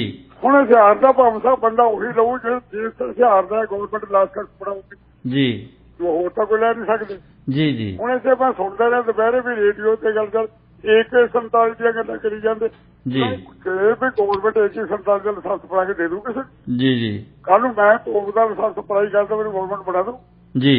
ਸੋ ਲਾਇਸੈਂਸ ਤਾਂ ਉਹੀ ਬੰਦਾ ਲਊ, ਅਸਲਾ ਤਾਂ ਉਹੀ ਲਊ ਜਿਹੜਾ ਗੌਰਮੈਂਟ ਕੋਲੋਂ ਅਲਾਊਡ ਹੈ। ਤੇ ਜੇ ਉਹ ਗੱਲ ਕਹੀ ਕਿ ਬਹੁਤੀ ਵੱਡੀ ਗੱਲ ਨਹੀਂ ਹੈ। ਦੂਜੀ ਕੋ ਉਹਨਾਂ ਨੇ ਸਿੱਖਾਂ ਨੂੰ ਕਿਹਾ ਜੀ, ਨਾ ਕਿ ਸਮੁੱਚੀ ਜਨਤਾ ਨੂੰ ਕਿਹਾ। ਸਿੱਖ ਨੂੰ ਚਲੋ ਕਿਸੇ ਢੰਗ ਨਾਲ ਕਿਹਾ, ਜਿਵੇਂ ਆਪ ਹੁਣ ਪੰਜਾਬ ਦੇ ਵਿੱਚ ਬਾਰ-ਬਾਰ ਕਾਂਗਰਸ ਇਹ ਗੱਲ ਕਹਿੰਦੀ ਆ ਕਿ ਹਿੰਦੂਆਂ ਨੂੰ ਖਤਰਾ, ਹਿੰਦੂਆਂ ਨੂੰ ਨਹੀਂ। ਜੌਲ ਸਾਹਿਬ, ਜਿਹੜੀ ਸਮੱਸਿਆ ਉੱਥੇ ਇਹ ਹੁੰਦੀ ਹੈ ਕਿ ਹਥਿਆਰ ਹੁਣ ਪਿਛਲੇ ਸਮੇਂ ਦੇ ਵਿੱਚ ਜਿੰਨੀ ਤੇਜ਼ੀ ਨਾਲ ਹਥਿਆਰ ਵੰਡੇ ਗਏ, ਮੈਂ ਬਾਬੂ ਉੱਥੇ ਆਉਣ ਲੱਗਾ ਜੀ ਜੀ ਬਈ ਦੇਖੋ ਪਹਿਲਾਂ ਪੰਜਾਬ ਦੇ ਵਿੱਚ ਕਿੰਨੇ ਲੱਖ ਲਾਇਸੈਂਸੀ ਹਥਿਆਰ ਆ ਜੀ, ਉਹ ਦੇਖੋ ਕਿੰਨੇ ਆ। ਉਹਨਾਂ ਦੇ ਤਾਂ ਕੋਈ ਇਤਰਾਜ਼ ਨਹੀਂ ਕਿਸੇ ਨੂੰ ਜੀ ਜੀ। ਚਲੋ ਜੇ ਉਹਨਾਂ ਨੇ ਕਹਿਤਾ, ਜਥੇਦਾਰ ਸਿੰਘ ਨੇ ਅਪੀਲ ਕਰ ਦਿੱਤੀ, ਤਾਂ ਇਹ ਵੀ ਐਨੇ ਅਪੀਲ ਵੀ ਸਾਰੇ ਲੋਕ ਲੜਨਗੇ ਜੀ, ਸਾਰੇ ਲੋਕਾਂ ਦੀ ਗੌਰਮੈਂਟ ਲਾਇਸੈਂਸ ਬਣਾ ਦਊਗੀ ਜੀ। ਹੁਣ ਇੱਕ ਬੰਦਾ ਕ੍ਰਿਮੀਨਲ ਹੈ, ਕਿਸੇ ਢੰਗ ਦਾ ਕਿੱਡਾ ਬਾਡੀ ਪੱਕਾ ਹੋਵੇ, ਰੋਜ਼ ਪਾਠ ਕਰਦਾ ਹੋਵੇ ਜੀ ਜੀ, ਉਹਦਾ ਰਿਕਾਰਡ ਜੇ ਗੌਰਮੈਂਟ ਦੇ ਖਾਤੇ ਵਿੱਚ ਖਰਾਬ ਹੈ ਤਾਂ ਡੀਸੀ ਦਾ ਸਿੱਧਾ ਜਾਊਗਾ ਜੀ ਜੀ ਜੀ। ਸੋ ਇਸ ਕਰਕੇ ਇਹ ਗੱਲ ਨੂੰ ਬਹੁਤ ਵੱਡੀ ਤੂੰ ਦੇਤੀ। ਗੱਲ ਧਾਰਮਿਕ ਸੀ, 6ਵੇਂ ਪਾਤਸ਼ਾਹ ਦੇ ਸੰਕਲਪ ਨਾਲ ਮੇਰੀ ਪੀੜ ਨਾਲ ਜੁੜੀ ਹੋਈ ਸੀ। ਉਹ ਗੱਲ ਨੂੰ ਤੂੰ ਲੈ ਕੇ ਪੁੱਠੇ ਪਾਸੇ ਨੂੰ ਤੋੜ ਦਿੱਤਾ। ਨਹੀਂ, ਉਹ ਵੀ ਤੁਹਾਡੀ ਗੱਲ ਵੀ ਠੀਕ ਹੈ, ਲੇਕਿਨ ਨਾ ਜਿਸ ਤਰ੍ਹਾਂ ਹੁਣ ਪਿਛਲੇ ਸਮੇਂ ਦੇ ਵਿੱਚ ਗੈਂਗਸਟਰ ਵਾਲਾ ਜਿਹੜਾ ਕਲਚਰ ਚੱਲ ਪਿਆ, ਉਹ 'ਚ ਵੀ ਹੁਣ ਲਾਇਸੈਂਸੀ ਹਥਿਆਰ ਜਿਹੜੇ ਵਰਤੇ ਜਾ ਰਹੇ ਆ। 50% ਜਿਹੜਾ ਜੁਰਮ ਹੋ ਰਿਹਾ ਹੈ ਉਹਦੇ 'ਚ ਲਾਇਸੈਂਸੀ ਹਥਿਆਰ ਫੜੇ ਜਾ ਰਹੇ ਆ ਜੀ। ਔਰ ਹਾਂ, ਗੁਰਸੇਵਕ ਜੀ ਦਾ ਵੀ ਕਹਿਣਾ ਇਹੀ ਹੈ ਕਿ ਉਹ ਲਾਇਸੈਂਸ ਜਿਹੜੇ ਹੈ ਵੀ ਉਹ ਗਲਤ ਹੱਥਾਂ 'ਚ ਜਾਣਗੇ ਤਾਂ ਨੁਕਸਾਨ ਹੈ, ਜੇ ਸਹੀ ਹੱਥਾਂ 'ਚ ਜਾਣਗੇ, ਠੰਡੇ ਬੰਦੇ ਕੋਲੇ ਜਾਣਗੇ ਤਾਂ ਉਹ ਰੱਖਿਆ ਵਾਸਤੇ ਹੈ। ਅਸੀਂ ਮੰਨਦੇ ਹਾਂ ਗੱਲ ਵੀ ਅੱਗੇ ਜਿਹੜੇ ਹਥਿਆਰ ਆ ਲੱਖਾਂ 'ਚ ਜੀ, ਉਹ ਇੱਕ ਬੰਦੇ ਕੋਲ 3 ਆ ਜੀ ਜੀ ਜੀ ਜੀ। ਕੀ ਉਹ ਸਾਰੇ ਬੰਦੇ ਛੱਡੇ ਆ? ਨਹੀਂ, ਕੀ ਸਿੱਖ ਸਾਰੇ ਕਰਨਾ? ਇਹ ਰਿਵਿਊ ਹੋਣਾ ਚਾਹੀਦਾ ਇਸ ਚੀਜ਼ ਦਾ, ਸਾਰੇ ਲਾਇਸੈਂਸ ਜਿਹੜੇ ਆ ਰੀਚੈਕ ਹੋਣੇ ਚਾਹੀਦੇ ਆ। ਇਹਦਾ ਰੀਚੈਕ ਹੋਣਾ ਚਾਹੀਦਾ ਕਿ ਸਿੱਖ ਸਾਰੇ ਗਰਭ ਨਹੀਂ ਹੈ ਤੇ ਸਾਰੇ ਜ਼ਿਆਦਾ ਜੀ ਜੀ। ਜਿਹੜਾ ਇੱਕ ਨਸ਼ਾ ਹੁੰਦਾ ਜੀ, ਨਸ਼ਾ ਜੀ, ਅਸੀਂ ਦੇਖਿਆ ਕਿ ਪੈਲਸਾਂ ਦੇ ਵਿੱਚ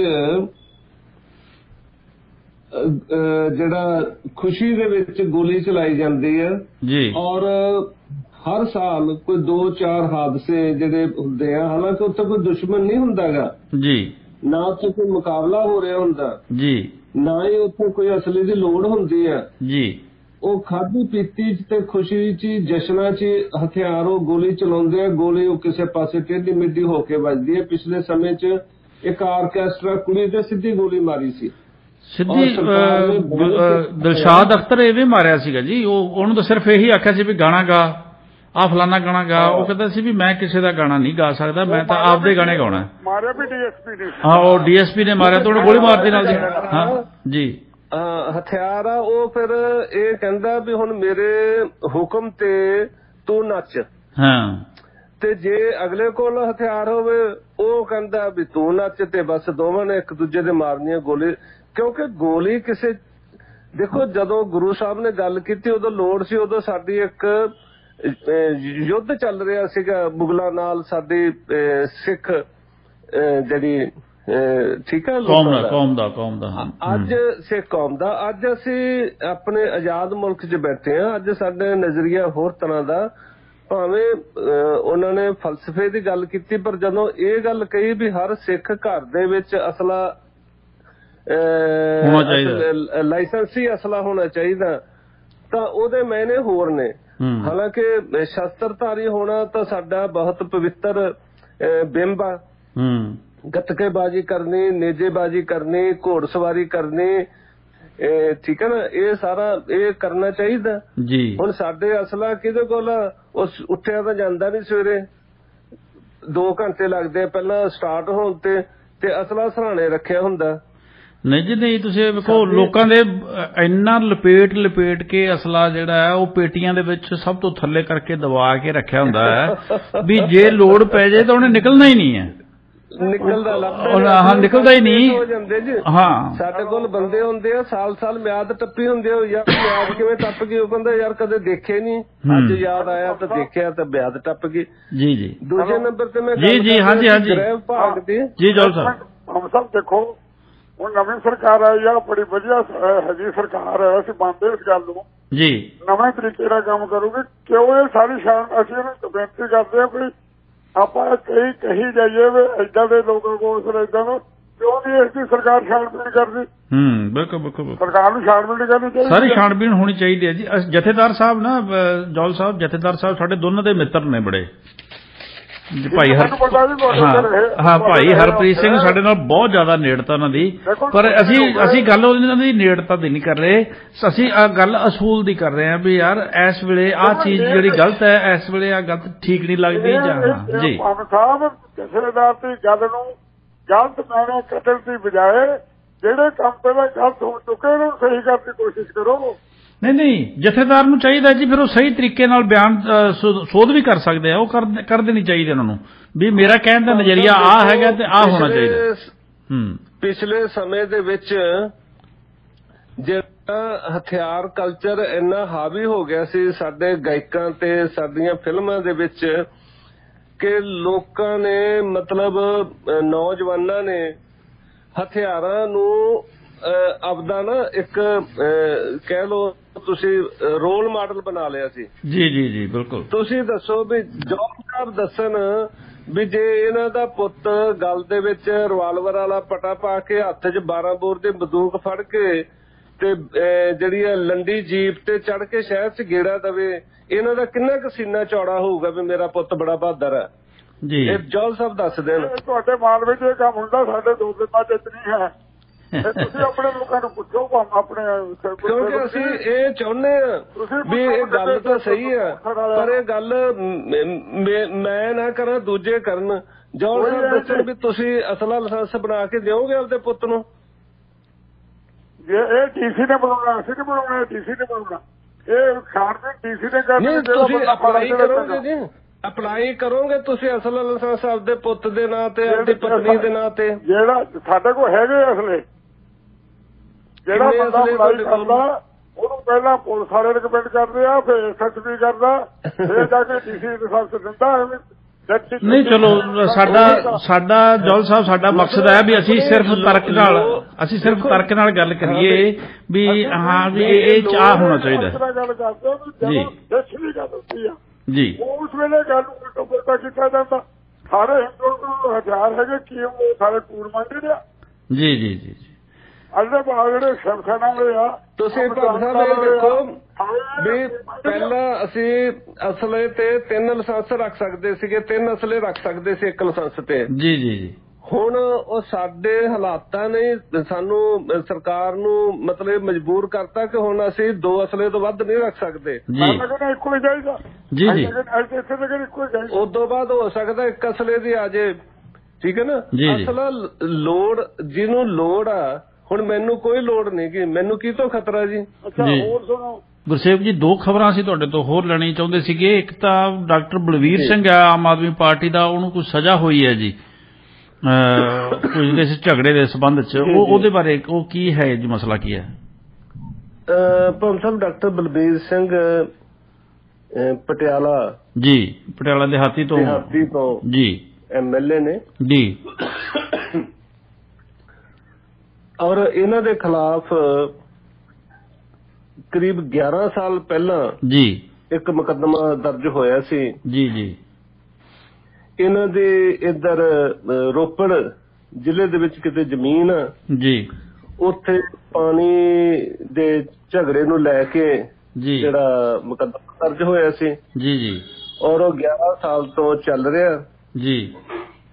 ਤੇ ਹੁਣ ਰੋਪੜ ਦੀ ਅਦਾਲਤ ਨੇ ਕੱਲ ਜਿਹੜਾ ਫੈਸਲਾ ਕੀਤਾ ਜੀ, ਜਿਹਦੇ ਵਿੱਚ ਡਾਕਟਰ ਬਲਬੀਰ ਸਿੰਘ ਜੀ, ਉਹਨਾਂ ਦੀ ਪਤਨੀ ਪਰਮਿੰਦਰ ਕੌਰ ਜੀ, ਰੁਪਿੰਦਰ ਕੌਰ ਤੇ ਪੁੱਤਰ ਰਾਹੁਲ ਸੈਣੀ ਜੀ, ਤੇ ਇੱਕ ਹੋਰ ਵਿਅਕਤੀ ਹੈ ਪਰਮਿੰਦਰ ਸਿੰਘ ਜੀ।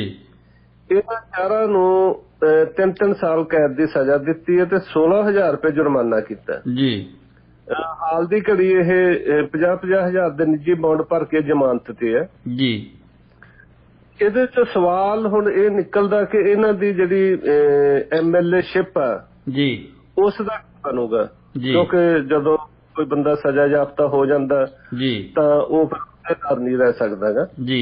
ਇਹਦਾ ਹੁਣ ਫੈਸਲਾ ਜਿਹੜਾ ਉਹ ਕਿਉਂਕਿ ਪਹਿਲਾਂ ਤੇ ਅਪੀਲ ਕਰਨਗੇ ਔਰ ਉਸ ਅਪੀਲ ਐਕਸੈਪਟ ਹੁੰਦੀ ਹੈ ਜਾਂ ਉਹ ਦਰਮਿਆਨ ਕੀ ਵਾਪਰਦਾ ਇਹ ਹੁਣ ਆਉਣ ਵਾਲੇ ਦਿਨਾਂ 'ਚ ਆਪਾਂ ਨੂੰ ਪਤਾ ਲੱਗੂਗਾ। ਇਹਦੇ ਬਾਰੇ ਸਪੀਕਰ ਸਾਹਿਬ ਸਾਡੇ ਜਿਹੜੇ ਵਿਧਾਨ ਸਭਾ ਦੇ ਉਹ ਕੁਛ ਦੱਸਣਗੇ ਸਾਨੂੰ ਗਾਈਡਲਾਈਨ ਵੀ ਇਹਦਾ ਕਿਵੇਂ ਉਹ ਕਰਦੇ ਨੇ ਜੀ। ਤਾਂ ਇਸ ਤਰ੍ਹਾਂ ਮੈਂ ਨਾ ਇੱਕ ਜਦੋਂ ਇਹ ਨਵੀਂ ਸਰਕਾਰ ਬਣੀ ਹੈ ਜੀ ਉਦੋਂ ਮੈਂ ਇਹਨਾਂ ਸਾਰਿਆਂ ਦੇ ਵੇਰਵੇ ਕੱਢੇ ਸੀ ਤੇ ਔਰ ਦਿੱਤੇ ਸੀ ਕਿ ਕਾਫੀ ਵਿਧਾਇਕਾਂ ਦੇ ਖਿਲਾਫ ਮੁਕੱਦਮੇ ਦਰਜ ਹੈ ਜੀ। ਬਹੁਤਿਆਂ ਦੇ ਖਿਲਾਫ ਤਾਂ ਹੈਗੇ ਸਮਾਜਿਕ ਇਸ਼ੂ ਨੂੰ ਲੈ ਕੇ ਜੀ, ਜਿਵੇਂ ਅੱਜ ਆਮ ਆਦਮੀ ਪਾਰਟੀ ਸਰਕਾਰ ਜਿਹੜੀ ਖੁਦ ਧਰਨੇ ਮੁਜ਼ਾਹਰੇ ਕਰਨ ਤੇ ਰੋਕ ਲਾ ਰਹੀ ਹੈ ਤੇ ਇਹਨਾਂ ਦੇ ਆਪਦੇ ਉੱਪਰ ਧਰਨੇ ਮੁਜ਼ਾਹਰੇ ਕਰਨ ਸੰਬੰਧੀ ਉਸ ਸਮੇਂ ਦੀਆਂ ਸਰਕਾਰਾਂ ਨੇ ਬਹੁਤ ਮੁਕੱਦਮੇ ਦਰਜ ਕੀਤੇ ਹੋਏ ਆ ਜੀ। ਖੁਦ ਭਗਵੰਤ ਸਿੰਘ ਮਾਨ ਤੇ ਵੀ ਦਰਜ ਹੈ ਜੀ ਧਰਨਾ ਕਰਨ ਦਾ ਮੁਕੱਦਮਾ ਜੀ। ਸੋ ਮੁਕੱਦਮੇ ਤਾਂ ਚਲੋ ਲੋਕ ਹਿੱਤ ਵਿੱਚ ਹੁੰਦੇ ਆ, ਠੀਕ ਹੈ। ਜਿਹੜੇ ਨਿੱਜੀ ਰੰਜਿਸ਼ਬਾਜ਼ੀ ਵਾਲੇ ਮੁਕੱਦਮੇ ਆ, ਅਜਿਹੇ ਮੁਕੱਦਮਿਆਂ ਦੇ ਦੋਸ਼ੀ ਮੁਲਜ਼ਮਾਂ ਨੂੰ ਟਿਕਟ ਦੇਣੀ ਜੀ ਔਰ ਸਜ਼ਾ ਹੋਣ ਤੋਂ ਬਾਅਦ ਉਹਨਾਂ ਦਾ ਜਿਹੜਾ ਸਰਕਾਰ ਵਿੱਚ ਬਣੇ ਰਹਿਣਾ ਇਹ ਆਪਣੇ ਆਪ 'ਚ ਕਈ ਸਵਾਲ ਖੜੇ ਕਰਦਾ, ਜਿਹਦਾ ਆਉਣ ਵਾਲੇ ਦਿਨਾਂ 'ਚ ਆਪਾਂ ਨੂੰ ਸਥਿਤੀ ਸਪਸ਼ਟ ਹੋਊਗੀ ਕਿ ਕੀ ਫੈਸਲਾ ਲੈਂਦੀ ਹੈ ਸਰਕਾਰ ਜੀ। ਔਰ ਇੱਕ ਹੋਰ ਮਸਲਾ ਜਿਹੜਾ ਕਿਉਂਕਿ ਰੈਲੀ ਹੋਈ ਹੈ ਨਸ਼ਾ ਵਿਰੋਧੀ ਰੈਲੀ ਜਿਹੜੀ ਸੰਗਰੂਰ ਐਸਐਸਪੀ ਮਨਦੀਪ ਸਿੰਘ ਸਿੱਧੂ ਹੋਣਾ ਨੇ ਕੀਤੀ ਔਰ ਭਗਵੰਤ ਮਾਨ ਤੇ ਉਹਨਾਂ ਦੀ ਸਰਕਾਰ ਵੀ ਤਕਰੀਬਨ ਉਹਦੇ ਵਿੱਚ ਸ਼ਾਮਲ ਸੀ। ਉੱਥੇ ਕਾਫੀ ਗਹਿਮਾ ਗਹਿਮੀ ਦੇਖੀ ਗਈ। ਉਹ ਤੇ ਕਿੰਤੂ ਪਰੰਤੂ ਵੀ ਹੋਇਆ ਜੀ। ਉਹ ਕਾਂਗਰਸ ਔਰ ਦੂਸਰੀਆਂ ਪਾਰਟੀਆਂ ਨੇ ਉਹ ਤੇ ਕਿੰਤੂ ਪਰੰਤੂ ਵੀ ਕੀਤਾ। ਉਹ ਕੀ ਮਸਲਾ ਹੈ ਜੀ? ਉਹ ਭਾਵੇਂ ਸਭ ਇਸ ਤਰ੍ਹਾਂ ਕੁਦਰਤੀ ਅੱਜ ਗੱਲ ਹੋ ਰਹੀ ਹੈ। ਭਾਈ ਹਰਪ੍ਰੀਤ ਸਿੰਘ ਜੀ ਵੀ ਮੁਕਤਸਰ ਨਾਲ ਜੁੜੇ ਸੀ ਔਰ ਆਪਣੇ ਨਾਲ ਨਿੱਜੀ ਸਾਂਝ ਸੀ ਉਹਨਾਂ ਦੀ ਜੀ। ਔਰ ਸਰ ਮਨਪ੍ਰੀਤ ਸਿੰਘ ਮਨਦੀਪ ਸਿੰਘ ਸਿੱਧੂ ਜੀ ਇਹ ਵੀ ਮੁਕਤਸਰ ਦੇ ਨੇ ਔਰ ਡਾਕਟਰ ਕੇਹਰ ਸਿੰਘ ਸੁਤੰਤਰਤਾ ਸੈਨਾਨੀ ਨੇ ਸਾਡੇ ਬਹੁਤ ਸਤਿਕਾਰਯੋਗ ਉਹਨਾਂ ਦੇ ਪੋਤਰੇ ਆ ਜੀ। ਔਰ ਇਹਨਾਂ ਦੀ ਸ਼ੁਰੂ ਤੋਂ ਹੀ ਇੱਕ ਇਸ ਤਰ੍ਹਾਂ ਦੀ ਰੁਚੀ ਰਹੀ ਹੈ ਕਿ ਇੱਕ ਤਾਂ ਲੋਕਾਂ ਦੇ ਵਿੱਚ ਵੜ ਕੇ ਜੀ ਉਹਨਾਂ ਦੀਆਂ ਜਿਹੜੀਆਂ ਮੁਸ਼ਕਲਾਂ ਨੂੰ ਜਾਣਨਾ ਤੇ ਹੱਲ ਕਰਨਾ ਜੀ। ਦੂਸਰਾ ਜਿਹੜਾ ਉਤਸ਼ਾਹਿਤ ਕਰਨਾ ਕਿ ਲੋਕ ਆਏ ਨਾ ਉਹ ਐਸਐਸਪੀ ਤੋਂ ਤਾਂ ਅਗਲਾ ਐ ਡਰ ਕੇ ਪਾਸੇ ਭੱਜਦਾ ਵੀ ਜੇ ਦਿਸ ਗਏ ਪਰਚਾ ਦਰਜ ਹੋ ਜਾਊ। ਇਹ ਕਹਿੰਦੇ ਤੁਸੀਂ ਮੇਰੇ ਕੋਲ ਆਓ ਮੈਨੂੰ ਦੱਸੋ। ਆਪ ਜਾਂਦੇ ਆ ਲੋਕਾਂ ਕੋਲ ਵੀ ਦੱਸੋ ਭਾਈ ਕੀ ਤਕਲੀਫ ਆ। ਤਾਂ ਜਦੋਂ ਕੈਪਟਨ ਸਰਕਾਰ ਸੀ ਕੈਪਟਨ ਅਮਰਿੰਦਰ ਸਿੰਘ ਇਹਨਾਂ ਨੂੰ ਆਪਣੇ ਜ਼ਿਲ੍ਹੇ 'ਚ ਲੈ ਕੇ ਗਏ ਸੀ ਜੀ। ਹੁਣ ਭਗਵੰਤ ਮਾਨ ਸਰਕਾਰ ਆਈ ਹੈ ਤਾਂ ਭਗਵੰਤ ਸਿੰਘ ਮਾਨ ਇਹਨਾਂ ਨੂੰ ਆਪਣੇ ਜ਼ਿਲ੍ਹੇ 'ਚ ਲੈ ਕੇ ਆਏ ਆ। ਜਦੋਂ ਪ੍ਰਕਾਸ਼ ਸਿੰਘ ਬਾਦਲ ਦੀ ਸਰਕਾਰ ਸੀ ਉਦੋਂ ਵੀ ਇਹ ਐਸਐਸਪੀ ਰਹੇ ਆ ਜੀ। ਉਦੋਂ ਵੀ ਐਸਐਸਪੀ ਰਹੇ ਨੇ ਕਿਉਂਕਿ ਕੋਈ ਸ਼ੱਕ ਨਹੀਂ ਕਿ ਇੱਕ ਇਮਾਨਦਾਰ ਪਰਿਵਾਰ ਚੋਂ ਹੈ ਔਰ ਇਮਾਨਦਾਰੀ ਇਹਨਾਂ ਨੇ ਬਰਕਰਾਰ ਰੱਖੀ ਹੈ ਜੀ। ਹਾਂ ਇਹਨਾਂ ਦੀ ਉਸ ਖੂਬੀ ਕਰਕੇ ਹੀ ਜਿਹੜੀਆਂ ਨਹੀਂ ਤਾਂ ਜਿਹੜਾ ਕਿਸੇ ਇੱਕ ਮੁੱਖ ਮੰਤਰੀ ਦਾ ਸ਼ੁਭ ਚਿੰਤਕ ਹੋਵੇ ਦੂਜੀ ਸਰਕਾਰ ਆਉਂਦੀ ਹੈ ਉਹਨੂੰ ਖੁੱਡੇ ਲੈਣ ਲਾ ਦਿੰਦੀ ਹੈ ਜੀ ਜੀ ਜੀ। ਤੇ ਜੇ ਇਹਨਾਂ ਨੂੰ ਸਾਰੇ ਮੁੱਖ ਮੰਤਰੀ ਪਸੰਦ ਕਰਦੇ ਆ ਚਾਹੁੰਦੇ ਆ ਤੇ ਇਹਦਾ ਮਤਲਬ ਇਹਨਾਂ ਦੇ ਵਿੱਚ ਕੋਈ ਖਾਸ ਖੂਬੀ ਹੈਗੀ ਹੈ ਬਿਲਕੁਲ। ਔਰ ਇਹ ਨਸ਼ਿਆਂ ਦੇ ਖਿਲਾਫ ਔਰ ਸੈਕੰਡ ਨੌਜਵਾਨਾਂ ਨੂੰ ਜਿਹੜੀ ਪਹਿਲਾਂ ਅਸੀਂ ਗੱਲ ਕੀਤੀ ਹੈ ਇੱਕ ਪਾਸੇ ਅਸਲਿਆਂ ਨਾਲ ਨੌਜਵਾਨਾਂ ਨੂੰ ਖੁਸ਼ ਕਰਨ ਦੀ ਕੋਸ਼ਿਸ਼ ਹੈ। ਇਹ ਨੌਜਵਾਨਾਂ ਨੂੰ ਕਰਦੇ ਆ ਤੰਦਰੁਸਤੀ ਨਾਲ ਔਰ ਨਸ਼ਾ ਰਹਿਤ ਕਰਕੇ ਖੁਸ਼ ਜੀ। ਇਹ ਮੈਸੇਜ ਦੇਣ ਲਈ ਇਹਨਾਂ ਨੇ 5000 ਸਾਈਕਲਿਸਟਾਂ ਦਾ ਇੱਕ ਸਾਈਕਲ ਰੈਲੀ ਕੱਢੀ ਸੀ ਜੀ। ਔਰ ਦੇਖੋ ਨਾ ਜਦੋਂ ਤੁਹਾਨੂੰ ਸਾਹਿਬ ਆਪਾਂ ਵੀ ਸੋਸ਼ਲ ਕੰਮ ਕੀਤੇ ਇੱਕ ਬੜਾ ਵੱਡਾ ਮਾਘੀ ਦਾ ਮੇਲਾ ਲਾਇਆ ਸੀ ਉਦੋਂ ਜੋਸ਼ ਭਰ ਜਾਂਦਾ ਬੰਦੇ 'ਚ। ਬਿਲਕੁਲ ਬਿਲਕੁਲ ਬਿਲਕੁਲ। ਇੱਕ ਰਸਮੀ ਜਿਹੜੀ ਡਿਊਟੀ ਹੈ ਜੀ ਉਹ ਤਾਂ ਤੁਸੀਂ ਉਹਨੇ ਐਂਕਰ ਹੋ ਤੁਹਾਡੀ ਇੱਕ ਬੰਦਿਸ਼ ਹੈ ਇੱਕ ਘੇਰਾ ਵੀ ਇਦੋਂ ਬਾਹਰ ਨਹੀਂ ਜਾ ਸਕਦੇ ਤੁਸੀਂ ਇਹਦੇ ਅੰਦਰ ਸੀਮਤ ਰਹਿ ਕੇ ਲਫ਼ਜ਼ ਬੋਲਣੇ ਗੱਲ ਕਰਨੀ ਇੱਕ ਸ਼ਿਸ਼ਟਾਚਾਰ ਆ ਜੀ। ਬਿਲਕੁਲ। ਜਦੋਂ ਤੁਸੀਂ ਇੱਕ ਮੇਲੇ ਦੀ ਸਟੇਜ ਤੇ ਖੜੇ ਹੁੰਦੇ ਹੋ ਉਦੋਂ ਤੁਹਾਡੇ ਅੰਦਰ ਸਾਹਮਣੇ ਦੇ ਲੋਕਾਂ ਨੂੰ ਵੇਖ ਕੇ ਸ਼ਬਦ ਔੜਦੇ ਨੇ ਜੀ। ਬਿਲਕੁਲ। ਉਦੋਂ ਵੱਖਰੀ ਤਰ੍ਹਾਂ ਦਾ ਜੋਸ਼ ਭਰਿਆ ਹੁੰਦਾ। ਉਦੋਂ ਤੁਹਾਡੇ ਤੇ ਕੋਈ ਪਾਬੰਦੀ ਨਹੀਂ ਹੁੰਦੀ ਕਿ ਤੁਸੀਂ ਆਹੀ ਸਕ੍ਰਿਪਟ ਬੋਲਣੀ ਹੈ ਜੀ। ਮੈਨੂੰ ਲੱਗਦਾ ਕਿ ਸਿੱਧੂ ਸਾਹਿਬ ਜਦੋਂ ਸੰਬੋਧਨ ਕਰ ਰਹੇ ਸੀ ਹੁਣ 5000 ਨੌਜਵਾਨ ਖੜਾ ਔਰ ਸਰਕਾਰ ਬੈਠੀ ਹੈ ਸਟੇਜ ਤੇ ਜੀ, ਤੇ ਇੱਕ ਵੱਖਰੀ ਤਰ੍ਹਾਂ ਦਾ ਉਹ ਦੇਖੋ SSP ਬਾਅਦ ਚ ਇੱਕ ਜਿਹੜੇ ਇਨਸਾਨ ਪਹਿਲਾਂ ਨੇ ਔਰ ਇਨਸਾਨ ਪੰਜਾਬੀ ਉਸ ਤੋਂ ਪਹਿਲਾਂ ਨੇ ਜੀ, ਤਾਂ ਉਹਨਾਂ ਨੇ ਫਿਰ ਉਦੋਂ ਮਤਲਬ ਹੋਰ ਸਪੀਚ ਦਿੱਤੀ, ਸਾਰਾ ਕੁਝ ਕੀਤਾ, ਤਾਂ ਉਦੋਂ ਬਾਅਦ ਉਹਨਾਂ ਨੇ ਪੰਜਾਬ ਪੁਲਿਸ ਜਿੰਦਾਬਾਦ ਦੇ ਨਾਅਰੇ ਲਵਾਏ ਜੀ, ਔਰ ਚੰਗੀ ਗੱਲ ਆ। ਉਸ ਤੋਂ ਬਾਅਦ ਉਹਨਾਂ ਨੇ ਭਗਵੰਤ ਸਿੰਘ ਮਾਨ ਜਿੰਦਾਬਾਦ ਦੇ ਨਾਅਰੇ ਲਾਏ।